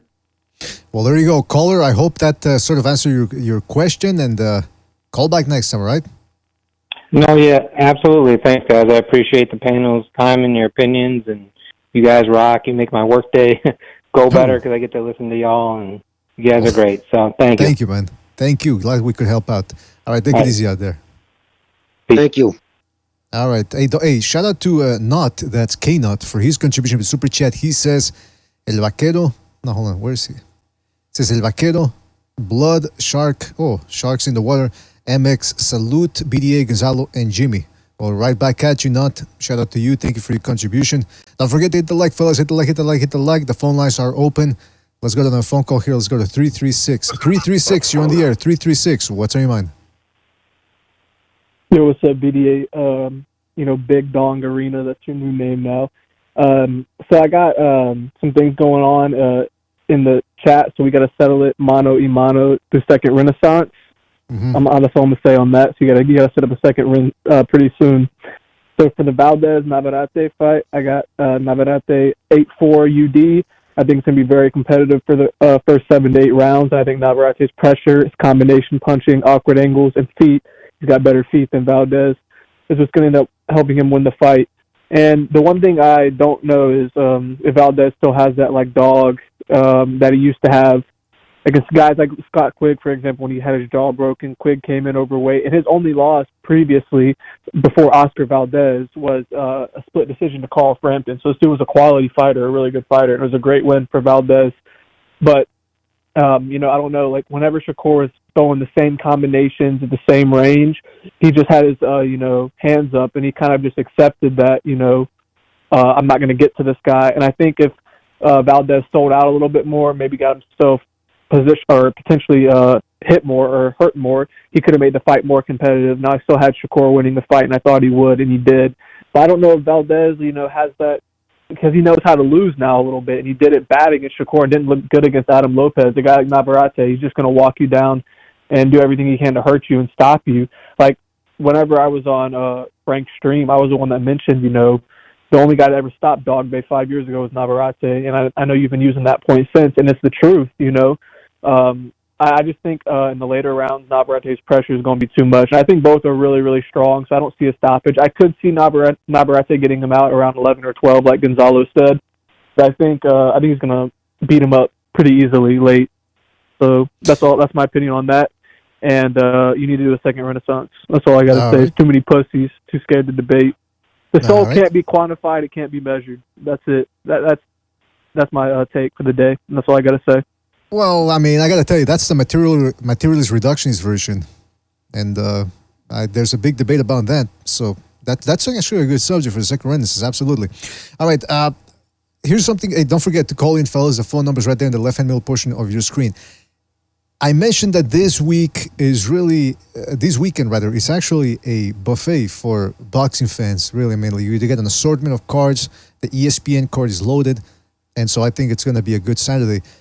This past Saturday, slim pickings. Let me tell you, fellas, slim pickings. We had Jake Paul versus Nate Diaz. And I got to tell you, Jake Paul, I thought he was going to really I thought there was a lot of room for improvement. I think he has improved his technique a little bit. I don't know if you guys caught the fight, but Nate Diaz was there to be taken out, man. He was wobbly. He was slow. I know he has a good big gas tank and a big heart. But with the power that Jake Paul has, if he would have sat down to the butt. So my question to you guys is, Jake Paul already has a loss. And it's not like he got schooled in that loss against Tommy Fury, but how far can this train go? And by the way, did anyone hear about the pay-per-view numbers? How they performed last Saturday? All right, I see people. I heard it did better than Crawford. Spence pay-per-view number-wise, which kind of surprised me. But that could be just a rumor, so let's put that off to the side. I think what happens with Jake Paul is he boxes. He first hurts Diaz boxing by using a jab and throwing right hand, how he was trained. But he always resorts to that thing that so many people who don't do it second nature.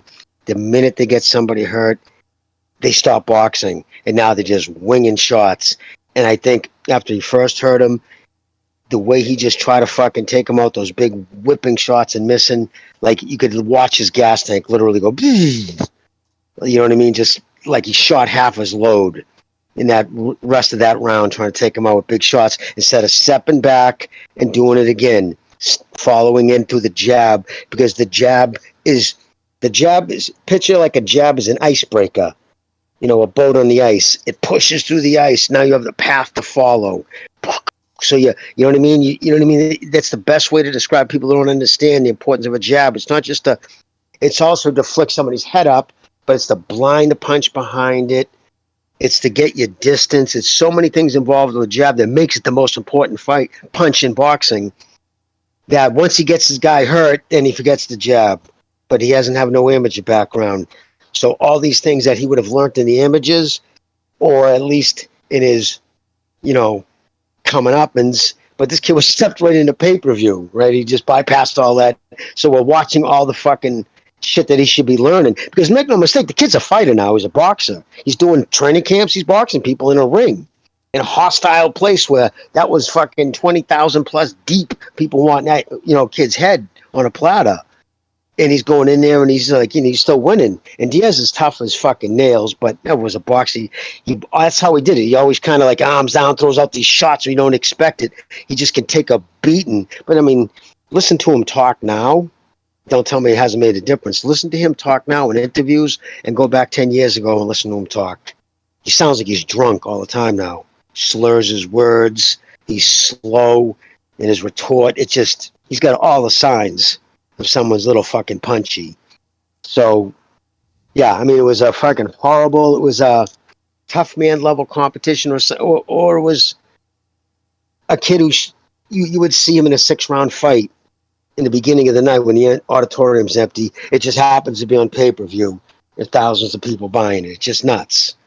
But again, it's because that would not exist if it weren't for, like, this birth of this would have never taken off if this sport in itself was taking care of business. And I understand it's been a good couple of weeks, but in general, this never would have taken place. This would have been why would anybody bother when the sport itself is giving you what you need? People wanted to know in the chat how many pay-per-view buys did you hear this one did? What's up? Somebody in the chat wants to know what's the rumored number that you heard for this pay-per-view. All I heard was it did better than Spence. I didn't hear a number. I mean, I'm not surprised it would do. And I read that on somebody's site. I'll try to find it. I'm not surprised. I'm not surprised that it would do better. I mean, it's Jake Paul, and he's always gonna do. I mean, Crawford. We kept telling people, Crawford, Spence, they're not big names, and I hate to say it because I know it's racial, but it is what it is. Afro-Anglos generally don't tend to pay for boxing fights. They spend their money elsewhere, in other sports. Boxing is just. But it's not being racial. It's just it's pragmatic, Mr. BDA. I know. I understand you have to premise that because that's what they'll say, but. They're also got boxing, baseball. There's all these other sports in America now that the African Americans aren't, paying boxing the same kind of mind. The fact that a Kazakhstan kid and a kid from Mexico did more than double what they did in the United States tells you. Stephen Fulton saying I have to go to Japan because my own people here in my own state and city don't support me.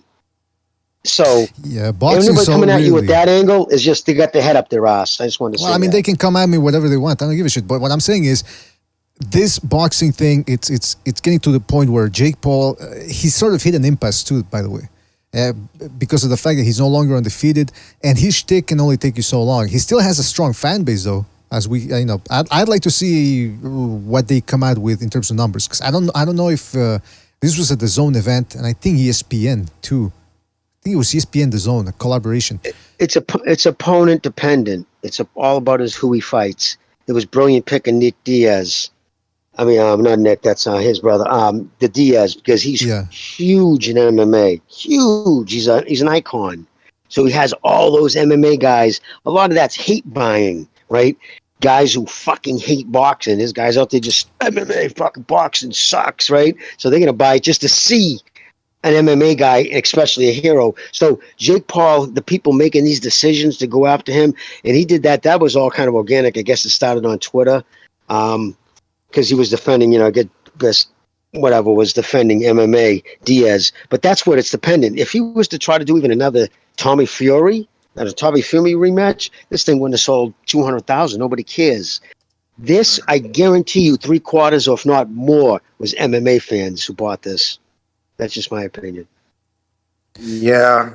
He's selling you like an illusion, man. He's smoking mirrors against an older guy look, nobody's questioning Jake Paul's ability to throw a hard punch. He's the younger man. But against a guy that's faded, it's all about timing. Jake Paul's most likely going to land first, and he got that power, so he's going to hurt the older veteran. And he's selling you the illusion that he's a YouTuber. So his fan base is the YouTube community. And a lot of dudes aren't like Jake Paul. They're these fucking nerds on the keyboards. But he's selling you the illusion that if Jake Paul can do it, I'm a YouTuber. I can also do it. Right? Maybe, I can beat up the fucking MMA warrior. That's a good point. Maybe that's how they're selling it. You're right, because selling anything, including the fights, it's about you. It's about the consumer. We as hardcore boxing fans, we want to see a product. We want to be entertained. But if you want to catch the mainstream guys, the casuals, like Gonzalo said, it's a completely different demographic. They're Zoomers, most of them. They're Jake Paul fans, which again, mostly Zoomers. It's a different demographic. This is sort of selling them the same thing. Gonzalo's right. Hey, if you train boxing, you can beat up some of these MMA guys. And that's the thing. ESPN, they posted a tweet.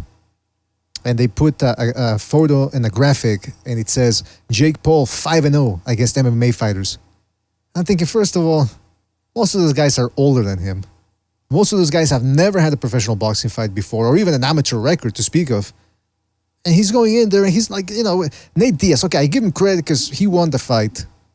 I don't think anybody that tells you Nate Diaz won that fight. I mean, late in the fight, he started putting it on him, but that's because Jake Paul's not a fucking real boxer. He doesn't have the nuance the seasoning to really, like Jimmy said, he blew his load. And that's what he always does. Even against Tyron Woodley, the rematch, had to be one of the most boring fights I've ever seen until the knockout. Because this guy's stamina, he strings 2 punches together and then he has to clinch to recoup his strength. And he blew his wad against Nate Diaz. You know, in fact, Sean Porter actually made a very astute observation. He said, Nate Diaz is made to take punishment. He puts his gloves up and he sees the punches coming and he absorbs them. He doesn't, there are punches that you wouldn't like to absorb. They shake him up, but he's willing to take those type of shots because he knows he's taking something out of Jake Paul every time he absorbs those shots. You got to catch him with the punch he doesn't see coming. And that's how he got dropped. It was a counter left hook that he didn't see coming. So a couple of feints, body shots, that would have really helped Jake Paul out. But again, he's not a real boxer. So good luck trying to put that together. But the point remains, this is all very well manufactured from Jake Paul. It's a very good PR, very good selective matchmaking. And, but again, like we were saying earlier, like Jimmy said, selective. This can only sell depending on who he fights. And right now they're going to scramble to find another guy who can talk a big game so that they can do a lot of pay-per-view numbers. Shout out to Slugger Sam, by the way. He says the same thing. He says, all of Jake's opponents are debut fighters. Box Rick. Exactly. MMA guys, look, most MMA guys, they've got their plate full. They got to practice their jiu-jitsu, their wrestling, their Muay Thai, their kicks, their knees, elbows, everything. Boxing for them is they show up to the boxing gym, they hit the bag, they hit the mitts a little bit, they spar, and that's it. Most of these guys are not working on feinting, they're not working on judging distance. I mean, some of these guys, their defense is horrible. And it just goes to show you, too, the difference required in terms of snap. Conor McGregor, he's the one that said timing beats speed, right? And he looks like, when he's striking in MMA, he looks very quick. You put him in boxing, all of a sudden you see the difference in hand speed. He looks actually slow and lethargic even sometimes. Because it's what we're watching on TV in boxing, we're looking at the cream of the crop here. Most of these guys, you might want to call them bombs, they suck, blah, blah, blah. But the reality is these guys fighting on TV, they're usually the best of the best. So we're spoiled and we look at their speed and we think, wow, that's how every fighter's supposed to look. Nah. Look at these MMA guys. They're athletes. Put them in the boxing ring with big gloves. All of a sudden, they look slow. So it's apples and oranges. Apples and oranges. I see we've got 2 more calls here. Let's go to the phone lines. Don't forget to hit the like, fellas. Hit the like, hit the like, hit the like. Really helps us out. 416, you're on the air. 416, what's on your mind? Hey, BDA, Gonzalo, Jimmy, it's Rick Starr here. Listening to what you guys said, the Jake Paul, Nate Diaz fiasco, BDA 1000% agree with you. It's manufactured. Not from a light mind. I mean, it was brutal to watch, just agonizing. And if that's a telltale of what's to be seen with Tyson Fury and Ngannou, at first I'm boycotting that Tyson Fury fucker in general. So like, please, people, boxing enthusiasts and aficionados, don't watch that shit, please. Next thing I have, I feel that Valdez has that little bit more, as you say, BDA, the doggometer. He has a bit more dog in him than that of Navarrete. So, what's that? I was just laughing. Go ahead, man. Oh yeah. No, he has that. Yeah, he has the bark and the bite. So and I feel he cracks a bit harder than that of Navarrete. I think that Navarrete just, he wails kind of like the Tasmanian devil. Not to be. Yeah, like it's. I'm not saying that there's no skill to it, but sometimes he looks comical. But I mean, like, in general, it's just I feel Valdez has a bit more of that oomph factor in regards to putting his hip behind punches, and I think he'll crack him out. I don't think it should go to the full length of the fight, but maybe it will. I don't know, but I think it'll be a good fight compared to that garbage circus fiasco of Jake Paul. But Jake Paul, back to his stupid ass. He's good at marketing and publicity. Like, that's why probably Eddie Hearn was like glad to shake his hand when they did the Amanda Serrano, fucking Katie fight, Waves Lens, and it was a great fight, Madison Square, and I guess, and at that point in time, I'm not sure if boxing was waning, and they needed a little bit of an extra push from some of these YouTubers and to bring back the sport from a marketing standpoint. I don't know, what are your thoughts? Do you think that the sport of boxing is I think the sport of boxing was waning just in general from the advent of MMA and the increase of MMA watchers, but at the same time, maybe Eddie Hearn and maybe other promoters there weren't bad-mouthing Jake Paul and his older clown brother for kind of trying to put boxing back on the map, kind of? What are your thoughts? Man, I don't know. Guys, who wants to weigh in on this one? You can, Jimmy. To be honest with you, I'm having a real hard time right now, guys. Reception, because I'm not at my house, so I have headphones in. I had a real hard time picking you up, bro. Sorry about that.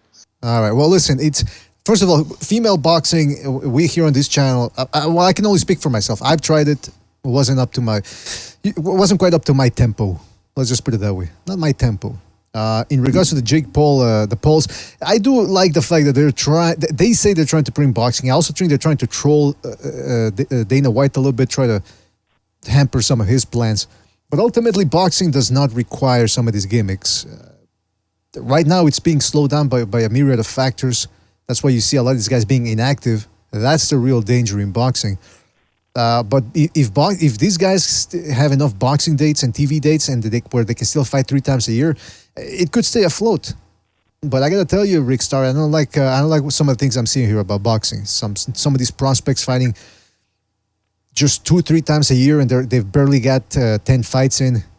That's not good for their development. So, and one thing I can address, listen to BDA's point too. These guys with the 12, 13 fights and the headlining cards on Showtime and shit, way too early in their career. It's just setting up bad precedent because nothing ever changes. Like once you start something new, it doesn't go back to the way it was. They keep on chipping away slowly at what made the sport great. Access, fucking number of, just everything. Now they're bringing guys along and they're fighting for belts. Like unheard of 13, 14 fights. Rolly Romero is a champion. That dude shouldn't be parking cars at the fucking Vegas event. Never mind putting on a belt. It's just, so these little things, you never seem to get them back. And that's what kind of really upsets me. But that's my spiel. Rick Starr, anything else you want to add to that before we move on? Fuck, man. You know what, man? Like, so far in the year, I'm not griping. I mean, we had some really good fights through definitely from the start of the year onward. There have been some shit shows with the PED fucking fiascos in the UK. But, whatever. I mean, but in that context, I think we're getting some pretty good fights. There's not really too much I'm complaining about. I mean, I think the highlight would be Canelo fucking, doing his laundry with, the Charlo brothers. But we'll see how it plays out. I mean, fuck, man. Anthony Joshua Hellenius, oh my God. I don't know, man. But it is what it is. It's better than a Jake Paul fucking Nate Diaz fight. So, here's the boxing, boys. All right, well, there you have it, man. Thank you, Rickster, for your call, and call back next time, right, man? Don't forget to hit the like, really helps us out. All right, let's go. The phone lines are open right now, so if you want to call in, the phone number is in the left-hand middle portion of your screen. Let's go to another phone call here. Let's go to 336. 336, you're on the air. 336, what's on your mind? Dude, BD, I forgot to add something. So a lot of people keep talking about, Valdez's left hook and all that shit. Navarrete, it's 3-weight world champion, probably had a long-ass amateur career and has 39 professional. Well, I think this is going to be his 39th professional fight. you don't think he's seen a fucking dude that's looking to counter him with the left hook, you're fucking retarded. Everyone is talking about the left hook. Will it be a factor in the fight? Will it help Valdez at times? Probably. But it's not like I remember before the Haney-Loma fight, I said Haney's jab was going to be a non-factor. And I believe for the most part, Valdez's jab is going to be a non-factor because unlike Valdez, Navarrete can activate his feet. He can go in and out. He's longer. And Valdez has trouble, going punch for punch or timing guys that are a lot longer than him and that, come from weird angles, awkward angles, and have a varied assault.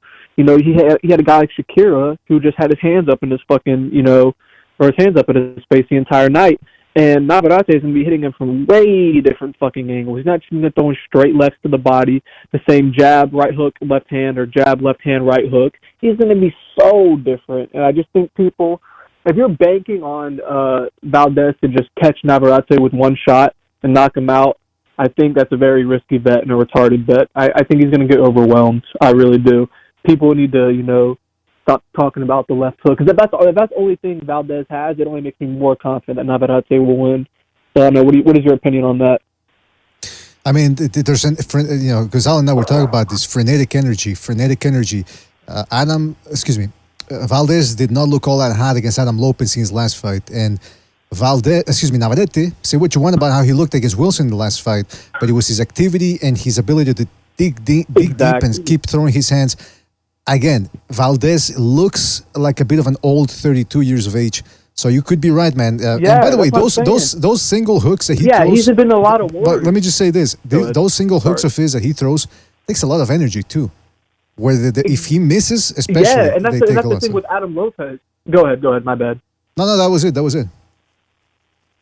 Okay, yeah, with Adam Lopez, the entire fight he was looking for that left hook. That's what Tim Bradley was talking about. He landed it occasionally, but didn't fucking put a dent in him, really. And, even though Valdez won the fight, it's not like he even completely destroyed Lopez. And, like, he was supposed to. I think he's kind of shot at this point at his age. And I think he was kind of he was too content with the way he lost to Shakira and then how he looked against Conceição. I think it's going to be pretty hard for Valdez to... He's going to have to do something special, They said that great fighters have like a really great performance towards the end of their career. He's going to have to show it Saturday where it's donezo. So that's my opinion on that. I totally agree with the caller meeting. I don't think it's absolutely. For him to get you with the perfect... I mean, he's going to land the left hook. But since Navarrete, like the caller was saying, is always changing the distance, I spoke about it too. How is he going to line... Well, not how. Can he catch him with the perfect left hook? And does that mean that Navarrete is going to fucking collapse? He's going to knock him out? I don't think so. Like the caller was saying. I don't think so. And the thing, if Valdez becomes a warrior like he used to back in the days because he's been promising us that fight and the likes of like a lot of the Mexican greats, Navarrete is one of the worst guys to do that against. Because he brings that attrition along with the heavy hands and beats you to a pulp. So good luck, Valdez trying to go to war with Navarrete. I'm not saying not happening. That's what I want to happen, but he's going to get fucking hurt. Yeah, I think if he goes to war with Navarrete for the first 6 to 7 rounds, I think it'll be competitive. But after that, that's what my prediction is. I think eventually Navarrete is going to drag Valdez into a war.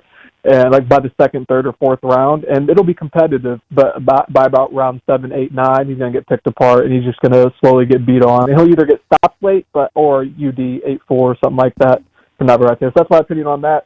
So when you stop talking about the left hook all the time, like Navarrete is a bum, It's just that's my opinion on that. He's a 3-weight world champ for a reason. He's outperformed Shakira's best wins and beat the shit out of fighters like no other fighter has for a reason. So.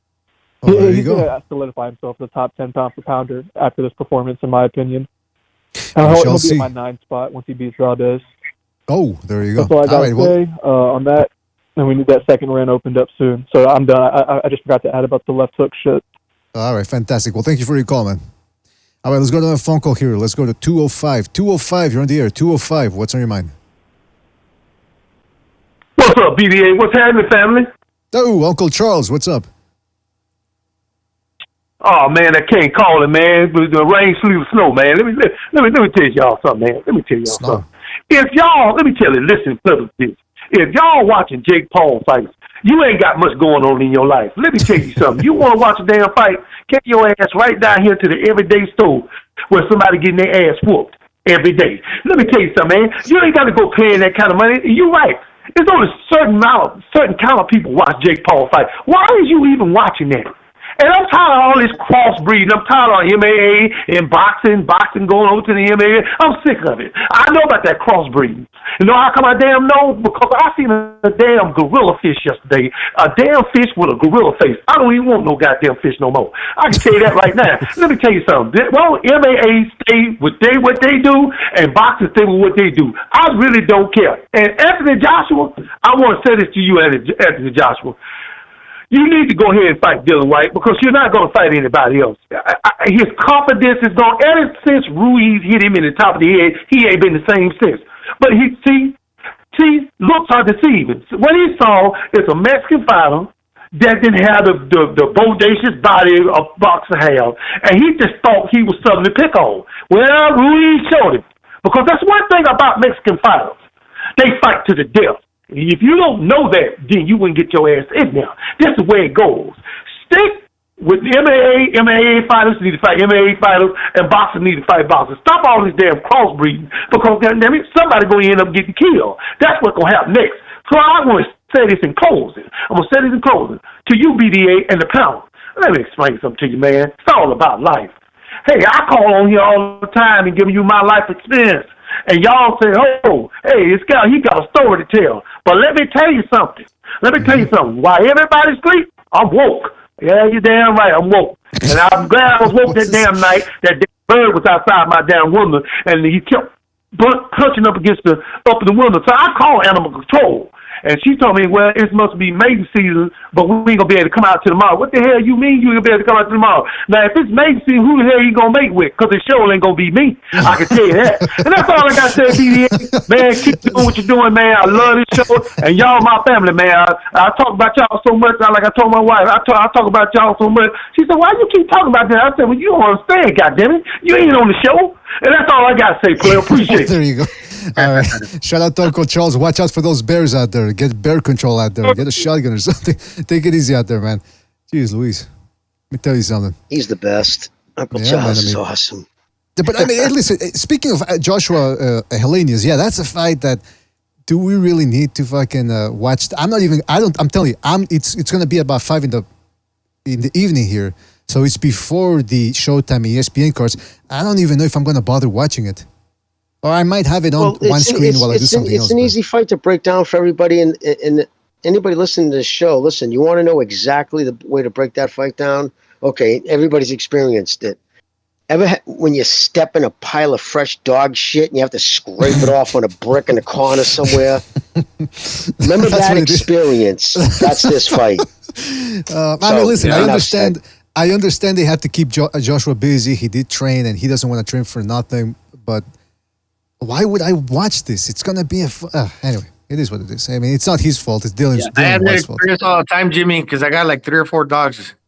Oh, yeah. So, like every other day. Exactly what I'm talking about. It's the worst.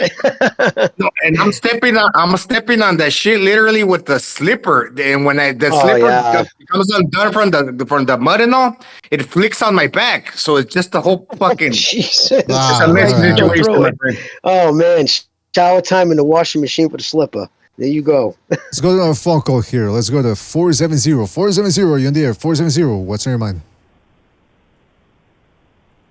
What's up, BDA? It's Never Sober from Discord. Can y'all hear me? Yes, we can hear you, Never Sobers. What's up? Yo, Never Sober. What's up, Jimmy? What's up, Jimmy? I wanted to talk about this Navarrete and Valdez fight. Maybe I haven't seen enough of Navarrete, and I watched some more of his fights, but I don't see what everyone else sees other than that his youth can give him an edge over Valdez, his youth and his work rate. And because his style is just it's atrocious to watch, bro. I hate his fucking style. It's weird because his fights are entertaining, but his style's atrocious to me, bro. I hate how he holds his hands and the way he comes in. I feel like someone like Valdez, he's begging to get countered. Someone with some technique and a counter punch and some power, he's begging to get knocked out. And I don't think Navarrete has much of a resume. Like I said, I need to watch some more of his fights to see some more of his style. But the biggest name on his resume is that he was supposed to he upset Dogbo, and let's keep it real, BDA. Dogbo's like African pygmy, so of course you're 5'7", you should beat his ass. Let me, listen. I at first glance, that's how he looks, Navarrete. He looks like he lunges in, he leans in, he crosses his feet, he's all over the place sometimes. But you watch his timing, and he constantly lands combinations. You look at his defense, underrated. Yes, he's off balance, but he's not complete. Nassim Hamed had worse technique than this guy. So there's something going on there with Navarrete. I do think you need to watch more of his fights closely. I mean, look at again. If it was one fight, like you said, where he beat Dogbo and that's it, I would be skeptical too, like you. Like, hey, maybe this guy, he's not all that great. But look at Dogbo. No one's ever beat him up the way he did. Even Robesi Ramirez couldn't do it. Look at how he beat up Joed Gonzalez and Pitufo Diaz. Something Shakur Stevenson couldn't even come close to doing. He outboxed him, sure, probably won every round. But those guys walked away clean. Like they're just taking a stroll to the forest with a bunch of fairies. This guy fucking beats them up. Ruben Villa too. So what I'm saying is, I think you're underrating him a little bit, Never Sobers. I think you should really watch him closely. And I think yeah. My bad, BD. I didn't mean to cut you up. Go finish what you're saying. No, I was done. Okay, sorry. I was gonna say, I think you guys are comparing Navarrete to Stevenson and Consencio, and those guys are much better boxers. And the way they could make someone like Valdez look is not the way Navarrete can make him look. And I don't think Valdez isn't going there and try to have a Mexican war with him. I think he's gonna fight him the same way Burchell did. I think Burchell's better than Navarrete. So I don't know, bro. I just don't like the style, and that style does not have me convinced. You know what it is? If you're a purist, you're going to watch Navarrete, right? And you're not going to appreciate him or his style or what he does. But if you look past that and you notice that, yes, if I was training a kid and he ever threw an uppercut from that far away, I'd be screaming at him, what the fuck you doing? But he gets away with it because he knows when to throw it, right? So it looks fanatic and it looks like, but he's doing it because he knows by doing it enough when to do it. I've never seen him get caught yet doing it. And he can hit hard with both hands. And his best thing. He makes you fight at his pace. And I don't give a fuck who you are as a boxer. 99% of guys don't want to fight at the other guy's pace. It makes you uncomfortable. And that's his biggest and best attribute in my book, is he pushes pace like almost nobody in that division. Yeah. Yeah, and salute, never I sober. agree. What's up, Gonzalo? Yeah, I was gonna say, look, Go when ahead. he throws the lead hand, when he throws the lead uppercut from far away, remember that's the jab hand.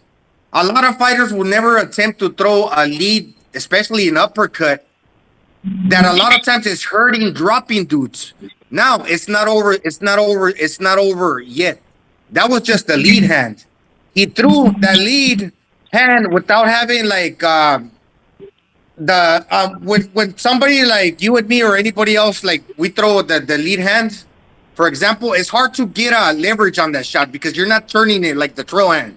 It's not coming from the back where you're turning your body over, so it's very hard to generate power.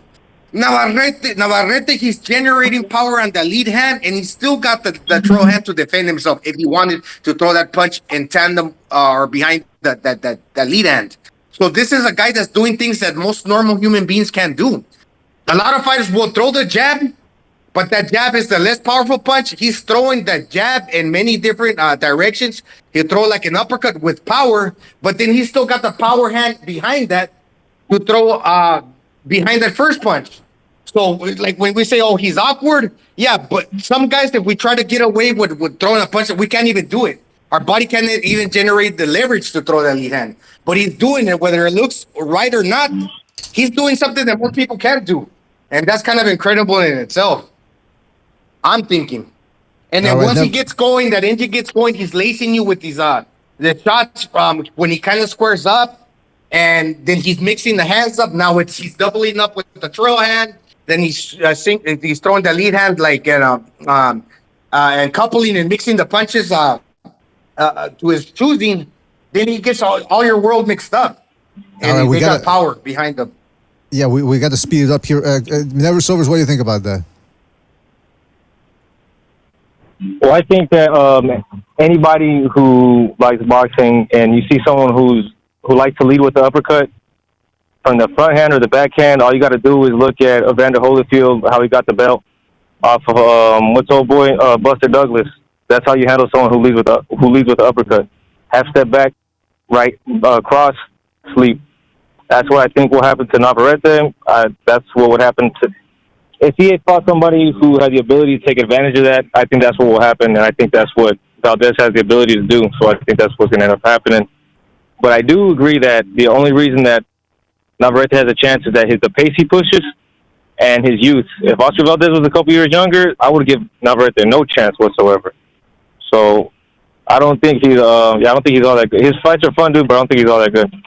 All right, well, we shall see, man. We shall see this Saturday. Luke Wilson almost knocked him out, bro. Who? That random Australian dude almost knocked him out. Right, that random Australian dude, Luke Wilson, that was his name, right? Yeah, but you could say the same thing about Valdez when he got dropped by Cervania. He got his jaw broken by Quigg. I mean, Valdez is like the other dude Quigg said. Quigg was a champion, wasn't he? Yeah, and Valdez is a champion too. I mean, excuse me, I'm just saying Luke Wilson wasn't. All right, but he was a tall guy. It was his first fight. And you guys were on. Go ahead. And now you're making excuses, BDA. I would say, look, all those left hooks that he spammed against Blue Nose and he couldn't land. I think all of those are going to land on Navarrete. He don't move up. All he got is his height, bro. He's going to lean back. I don't know. I mean, I don't know. Listen. Wilson got him with that counter left hook, but Dogboy couldn't do it. Pitufo Diaz couldn't do it. Joel Gonzalez was right in his face trying to outslug Navarrete. He couldn't do it. And I know Valdez has better punching power, but it's not like even the Burchell fight, Never Sobers. He didn't take him out with one shot from the get-go. He had to tenderize him too. So if he does take him out, he's gonna have to work at it. It's not gonna be a one punch quick hit. It could be. It's boxing, but I don't know, man. I think this fight is very close, man. It's very close. But anyway, listen, man, we got to run here. But thank you for your call. Call back next time, right? Take it easy out there. All right, man. All right. Take it easy. You too, man. You too. Let's go to another phone call. Hey, don't forget to hit the like, fellas. Hit the like. Really helps us out. Let's go to another phone call. Let's go to 979. 979, you're on the air. 979, what's on your mind? Hello. What's up? This is Bruce from Houston.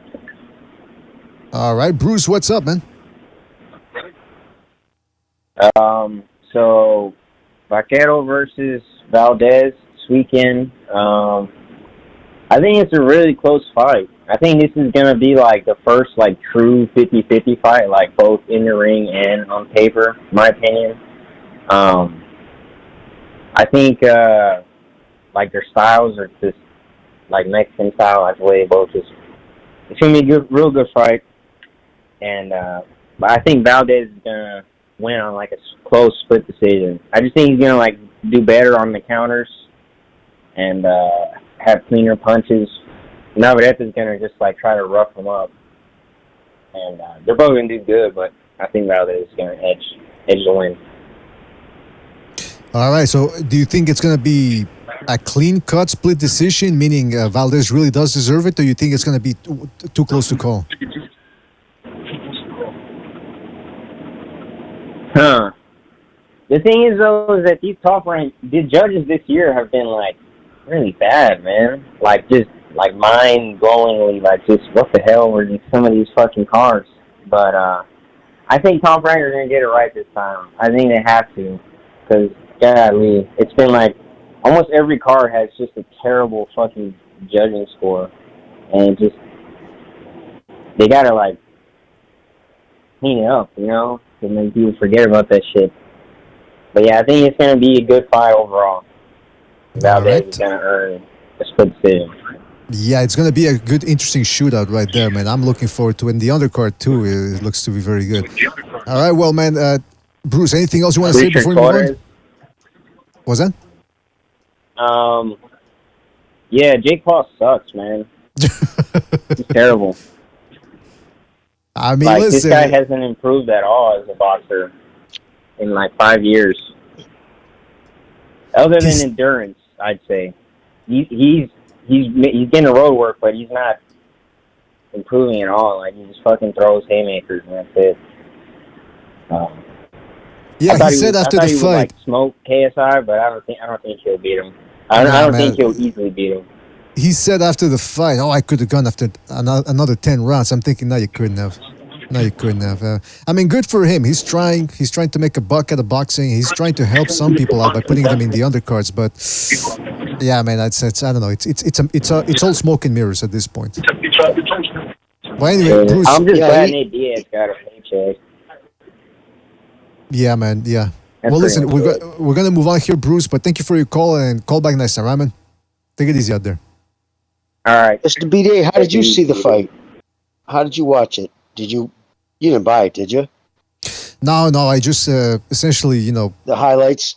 Not well. The highlights after, the highlights afterwards, man. And I mean, that's the thing though about this fight though is, I'm a little bit what's the word I'm looking for here? Not torn apart, confused or conflicted. Yes, that's a better word. Because I get what the guy's trying to do. He's trying to make a buck, but it's smokes and mirrors, man. At this point, and the fact that he's trying to, like somebody else, like Bruce just said, he gave that dude a payday, Nate Diaz.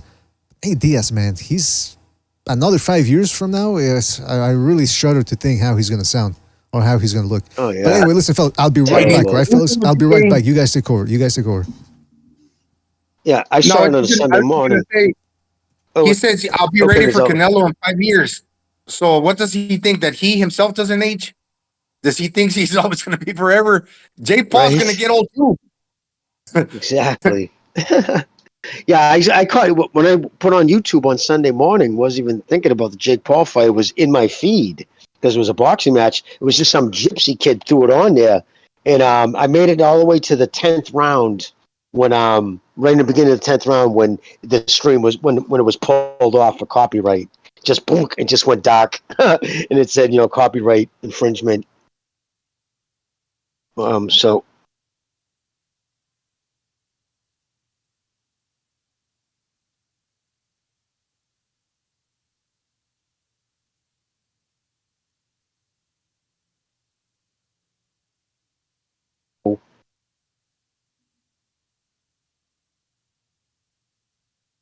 Gonzalo?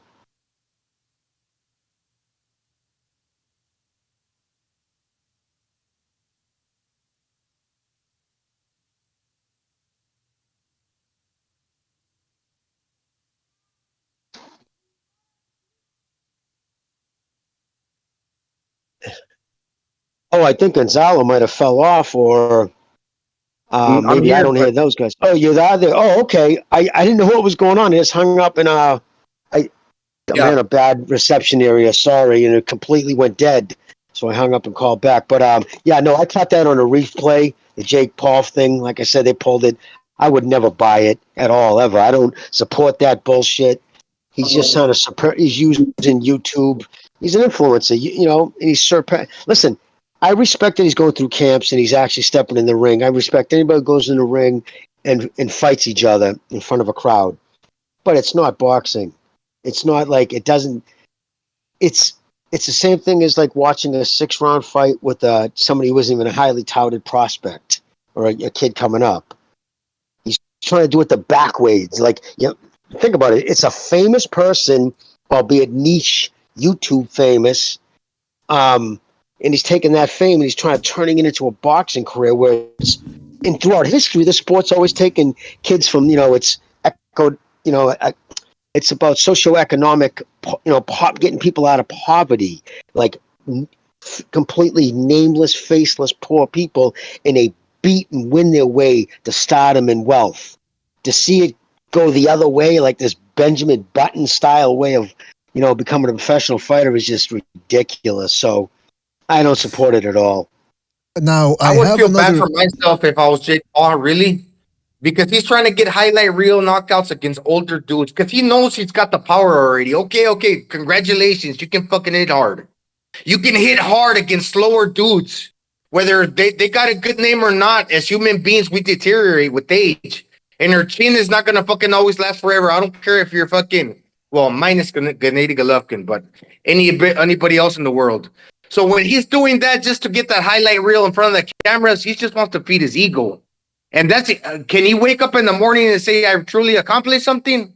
It's kind of lame to me, in my opinion, if I were Jake Paul. Hey, let me ask you, people in the chat are saying that I left to do lines. Now, didn't I? I thought I said, I'll be right back. You guys take over. I don't know if anybody in the if people if neither the audience nor you heard me, then I guess nobody heard it. Yeah, but anyway, listen, I wanted to say this, man.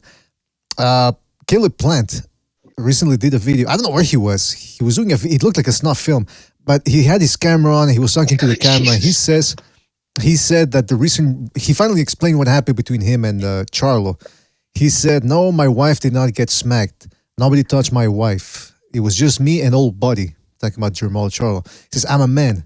A man has a right to defend himself." He said, grown man touch another grown man in his face, pulling on his beard real hard. And I've got the decency to tell you not to do that again. And I don't smash you right there. I got enough decency to tell you not to do that again. And the only thing you can reply is with that, "I'm a bitch ass white boy. And look at you, you're getting all shook like a bitch ass white boy would, acting like a bitch. And then, immediately grab my face again even harder after I asked you not to do that no more. I'm in front of my wife, my peers. What do you do? You're making it real hard on a guy." So he claims that Jermall Charlo was pulling, he's pulling on his beard like a little kid in the mall on Santa's lap, pulling on his beard. I mean, do you guys buy this story? I mean, this is the second time Caleb Plant's getting into this type of altercation, or third time. Yeah, no, I heard that. I heard that from somebody who was there. Somebody was on Instagram talking about it. Said that I guess he took his drink or something about a drink was involved. Maybe he took it out of his hand, slapped it out of his hand, but then he grabbed his face. That's what I read or was told, grabbed his face. I didn't know anything about the beard. But you're saying that he also said you're turning like a bitch white boy would? That's what his actual words were? That's what he said Jermall said? That's what he said Jermall said, yeah. That kid has just become fucking. I'm talking about Jermall.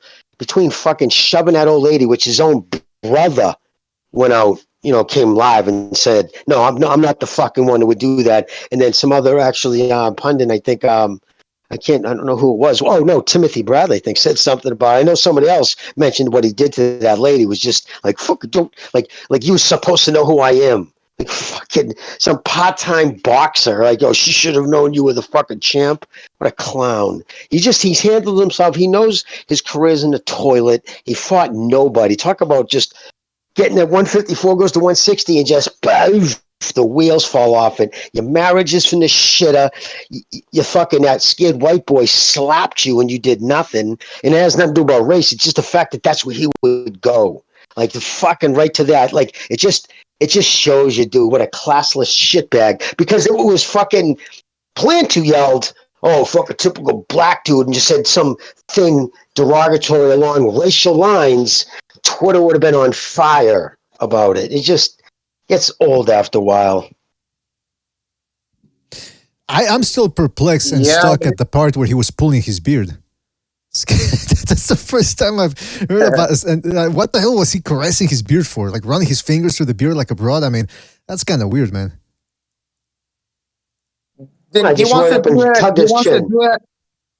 wants to do that. Like in his mind, he's think he's operating like with his chicanery, like in a safe fucking space. Because I'm popular, the cameras are on. This guy's not gonna do anything. Because if you were in the fucking hood, you wouldn't do that to a gangster in the street or a wannabe gangster. I don't give a fuck who you are. You go pulling on a dude's fucking when the camera's, he's gonna kill you. So he's a weirdo. It is a weird, very weird move to be doing that, to pulling a guy. And by the way, you're saying the cameras. As far as I know, there weren't any cameras around when that happened. I mean, we did see the slap, so there was one camera, but it's not like people were following them around. So maybe Charlo was just doing it because that's who he is. I also remember when he slapped a camera out of a guy's hand. I think it was a reporter. And I'm thinking that's who he is. He's a fucking nut job. Him and his brother, they're both nut jobs. And so it's interesting that yanking a dude's beard, I'll tell you right now, in the biker community, because a lot of bikers have beards, like it's equivalent of calling a dude a bitch in prison. Like that's instantly on.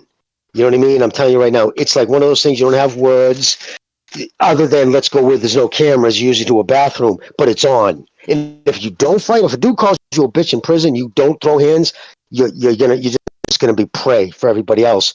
And it's the same thing with dude pulls your fucking beard, and then he, according to what you just said, he said, I was man enough to say don't do it again. It wasn't like saying I wasn't a punk. I just said don't do it again. And I guess he did it again, grabbed his fucking face, whiskers, and nah, dude, that's fucking what a clown. And he's doing it because his marriage is in a shitter. He's out there kicking his car in a nice neighborhood. Like I said, man, the scariest words to a nice homeowner in Dallas is meeting Jamal out in front of your driveway and say, hey, I bought the house next door. Like, what a fucking clown. And whatever. I'm glad he deserves all the fucking shit he's getting. How dare you talk to me like that? It's not like your typical, it's not like how they say grab ass, which is it's a weird term, but that's how they say it. Or like fucking horseplay.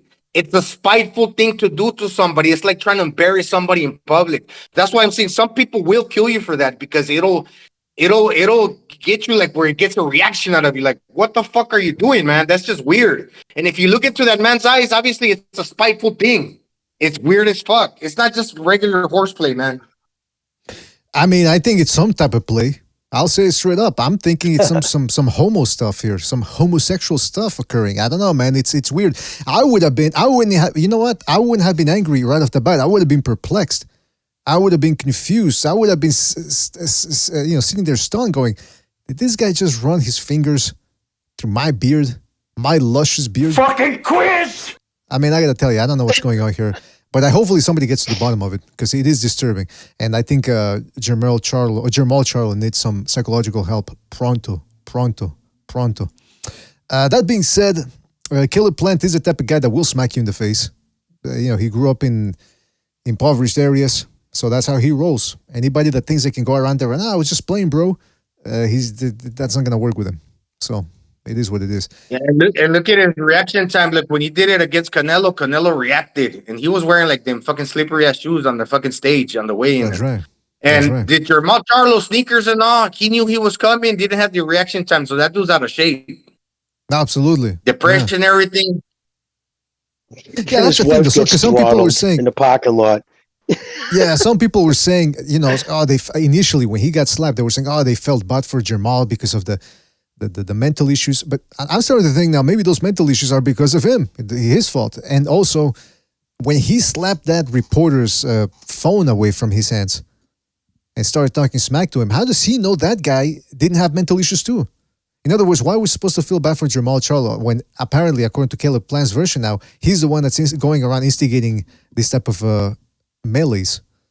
I mean, I don't know. It's just he needs to stay in quarantined or train, get a fight, and get that energy out, because right now it's just eating him up inside, and it's not a good look. Well, listen, fellas. We got a phone call here. Let's go to 323. 323, you're on the air. 323, you're on the air. What's up? Hey, ¿qué pasó, BDA? What's up, Jimmy and Gonzalo? What's up, man? This fight, man. I'm a fan of this fight. I'm gonna tell you right now. Some people are shitting on it, saying whatever because Oscar lost to Valdez. To Shakur. Who gives a shit? This is gonna be a war. I give the edge to Navarrete because of the age and just the volume, and they both got the dog in them. I can't say they don't, I can't say they don't. I like both guys. I think it's going to be a nice fight. I think it's going to be an entertaining fight, and I think it's going to go the distance. I don't think anyone's going to get stopped in this thing. But I do anticipate many fucking blows thrown, and we're going to have oh shit moments throughout this fight. So I'm looking forward to it. As far as that bitch slap is concerned, I'm convinced Jamal Charlo has erectile dysfunction disorder going on because, I mean, what the fuck, dude? How do you? I don't give a fuck. I mean, I would have just sprung up and tore that. I would have tried to tear that motherfucker apart if he did that shit in front of my girl. What the fuck was that? What the fuck? Well, hold on, I'm still confused. What is erectile? How does erectile dysfunction equate to slapping? Or what were you saying?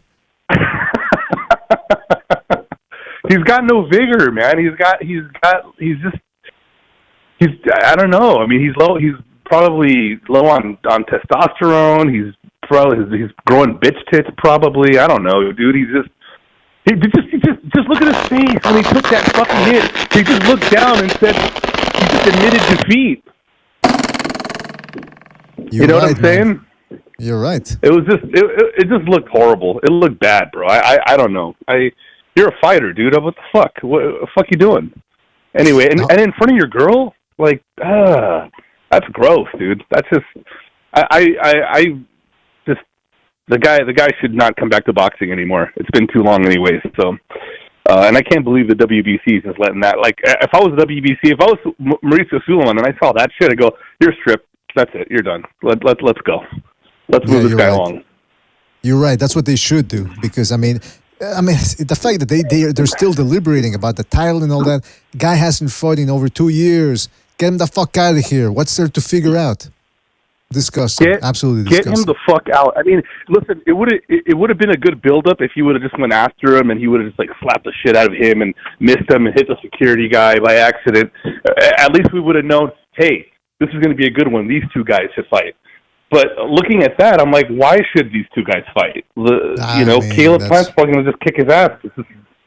It doesn't make you feel excited. Even if this was a publicity stunt or something to get the boxing community excited, it went horribly wrong, because it should have been. There should have been some kind of reaction right away, and instead he kind of just looked down, and then he just was resorted to pushing an old lady out of the way, going to the ring. I mean, that was his tune-up for the Plant fight. That was his tune-up. All right. Well, listen, it's horrible. Anyway, listen, you guys, have a good one. You guys, once again, I get on the air really late, and you guys make all the good points already, so I'm not going to waste my time trying to outdo you guys here. Have a good one. I'll see you later. Right. Jimmy, are you there? Yes, sir. Yes, sir. Listen, I wanted to send you a message. If you ever got it, never mind. I solved my problem. But are you actively lifting right now? Or are you actively doing anything like that at all? No, I'm actively listening. And I if you sent it on Discord, sorry, bro. This past week I've been very hectic. I haven't really even gone and even browsed it. I just kind of noticed when Mr. BDA's doing a show. That's it. Sorry, I apologize. Well, don't worry about it. He said, "Don't worry about it." No worries, man. Yeah, don't worry. If you do get around to it, if you do get around to it at all, I would love to have your feedback. I know you're an avid lifter. Yeah, I will. No, absolutely. Because you asked me now 3 times. That's why, Mr. BDA, I feel like a dick, because it's like the 3rd time he's asked me. So, but yes, no, I absolutely will. Thanks for calling, brother. All right, man. Thanks a lot. Pick up all the good all right, you guys have a good weekend. Mr. BD holds us to all right, man. All right, Gonzalo, are you going for Navarrete for sure 100% by I'm not sure if I heard by what. Was it unanimous decision or knockout? I'm picking. I said a referee stoppage, 11th round. I'm pretty confident, but nothing in life is 100% except death. So you never know. All right, well, there you have it. All right, I can see that. I can see that just because of the volume. But anyway, you guys have a good weekend. I'll talk to you guys later. All right, take it easy on Madrazos. Thank you for your call, man. All right, well, that was on Madrazos. Yes, indeed. Yeah, that's the prediction that we all went with Navarrete here. Gonzalo's actually a little bit more confident in that pick. I'm still a little unsure, but I think people are overlooking Emmanuel Navarrete. By the way, I got exclusive audio of what's his name, Jermall Charlo was thinking. That somebody overheard him talking about what he was going to do to Caleb Plant. He was going to punk him.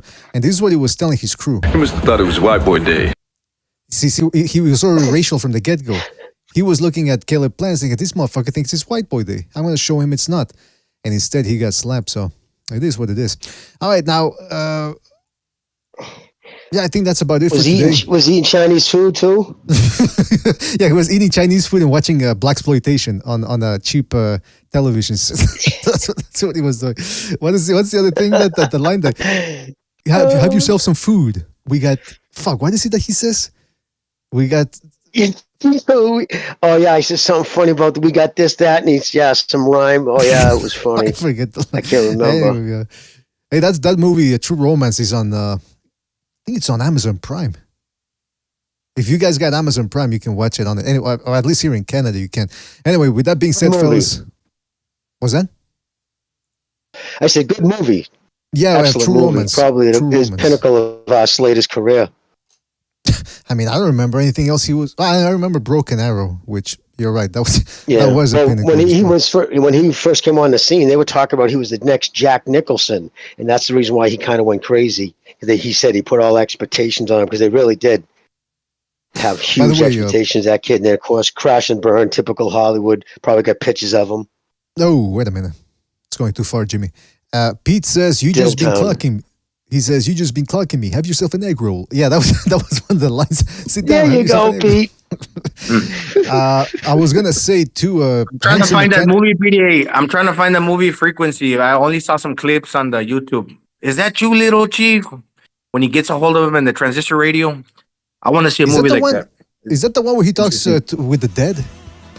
Via Little Chief, is that you? I've never seen that. That's a Jim isn't that a Jim Shalvisi, whatever his name is? Something of the Christ, that guy, right? That was that movie Frequency. Him and Dennis Quaid, no? Jim Caviezel, yeah. Yeah, that's right.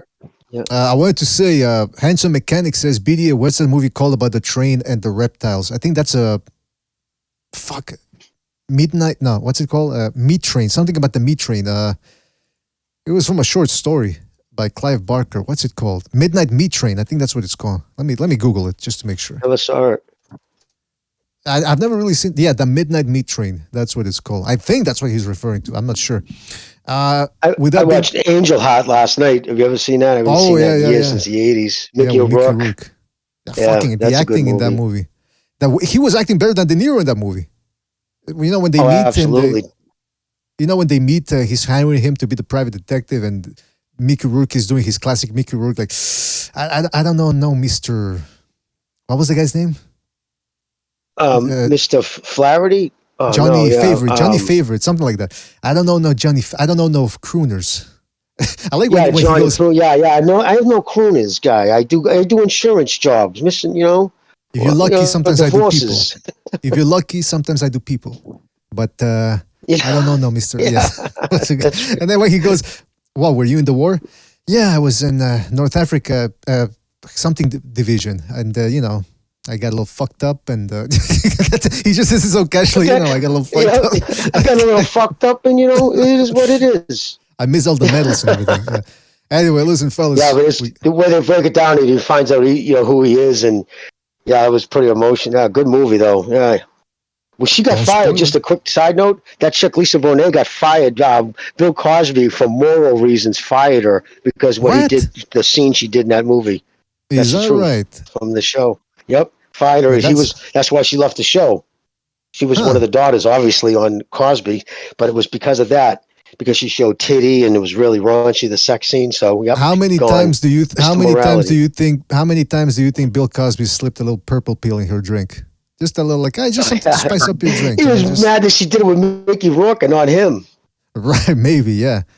That dude and another guy that used to be on an old Bill Cosby show way back in the 70s. It was Morgan Freeman. That's another dude that he's probably got a bunch of skeletons in his closet too, man. I mean, I don't even want to know what those guys have been up to. Oh yeah. Yeah, man. I'm just saying, man. It's taking up the yes. Hey, PDA. Yeah. Not to open up a can of worms, I just wanted to mention something that I watched. It was a real interesting interview with Virgil Hunter in regards to the Crawford Spence fight on how Errol Spence was training in that Texas heat. And so there's recovery and there's replenishment. There's two different things. When you rest and recover, then when you get the opportunity to replenish, I think he was done away with by that heat. According to what I listened to, those were great points by Virgil Hunter. I think that the Heat did him into. I was on Black and Brown. Go ahead, Jimmy. Go ahead. Go. No, go. Finish, Mr. BJ. I was on briefly. I did on Black and Brown because they were talking about that about how when is it okay to make excuses, or can you bring up a guy's external factors when, because I mean that whole thing that with the Dr. 805 where he called in, he had set up a firestorm. And what the point I was making on Black and Brown was that, look, Vegas, when they pick a fight, they look at all the external factors. They're not worried about whether people are going to call them, oh, you're going to make excuses, blah, blah, blah. So when you're looking at a fight, some guys get affected. Fucking Lomachenko had a shoulder injury going to the Lopez fight. Lopez says he was injured going to the Kambosos fight. Now with the Errol Spence fight, people are saying, oh, no excuses, but why not? Why can't, we picked Terence Crawford in large part because of the outside the ring antics. So that whole thing about the Heat, it brings up an interesting point about it. I don't know if, Virtual Hunter, he might be a little bit overrated as a trainer, but the way I've seen, what I've heard him say, he sounds like he's better schooled than Derrick James when it comes to boxing training. Well, I don't know. Jimmy, what do you think? I agree. I think one of the Jamals left him, right? Which one? I know went and trained with somebody else. Is it the younger one or the older one? I can't remember. The older one.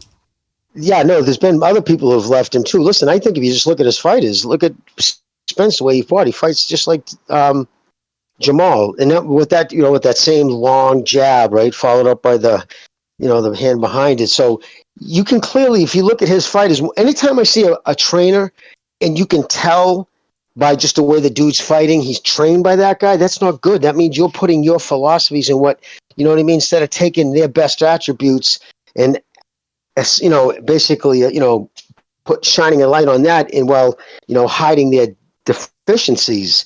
So everybody should have a different style. You should be able to work within what you got. And the fact that he tries to mold them very similar to the way Gallagher, right? Remember, he had all his fighters very similar. And I think it's the same kind of thing with him. Doesn't make him a bad trainer. It's just, he kind of has his thing, but I think that's the reason why Terence Crawford was big on film. Like Bomac said, I studied and studied and studied everything Errol does when he likes to throw punches, what position his feet are, when he's really wide, he's coming with the, long jab, probably the belly when he opens up. Like he really broke it down what he was studying.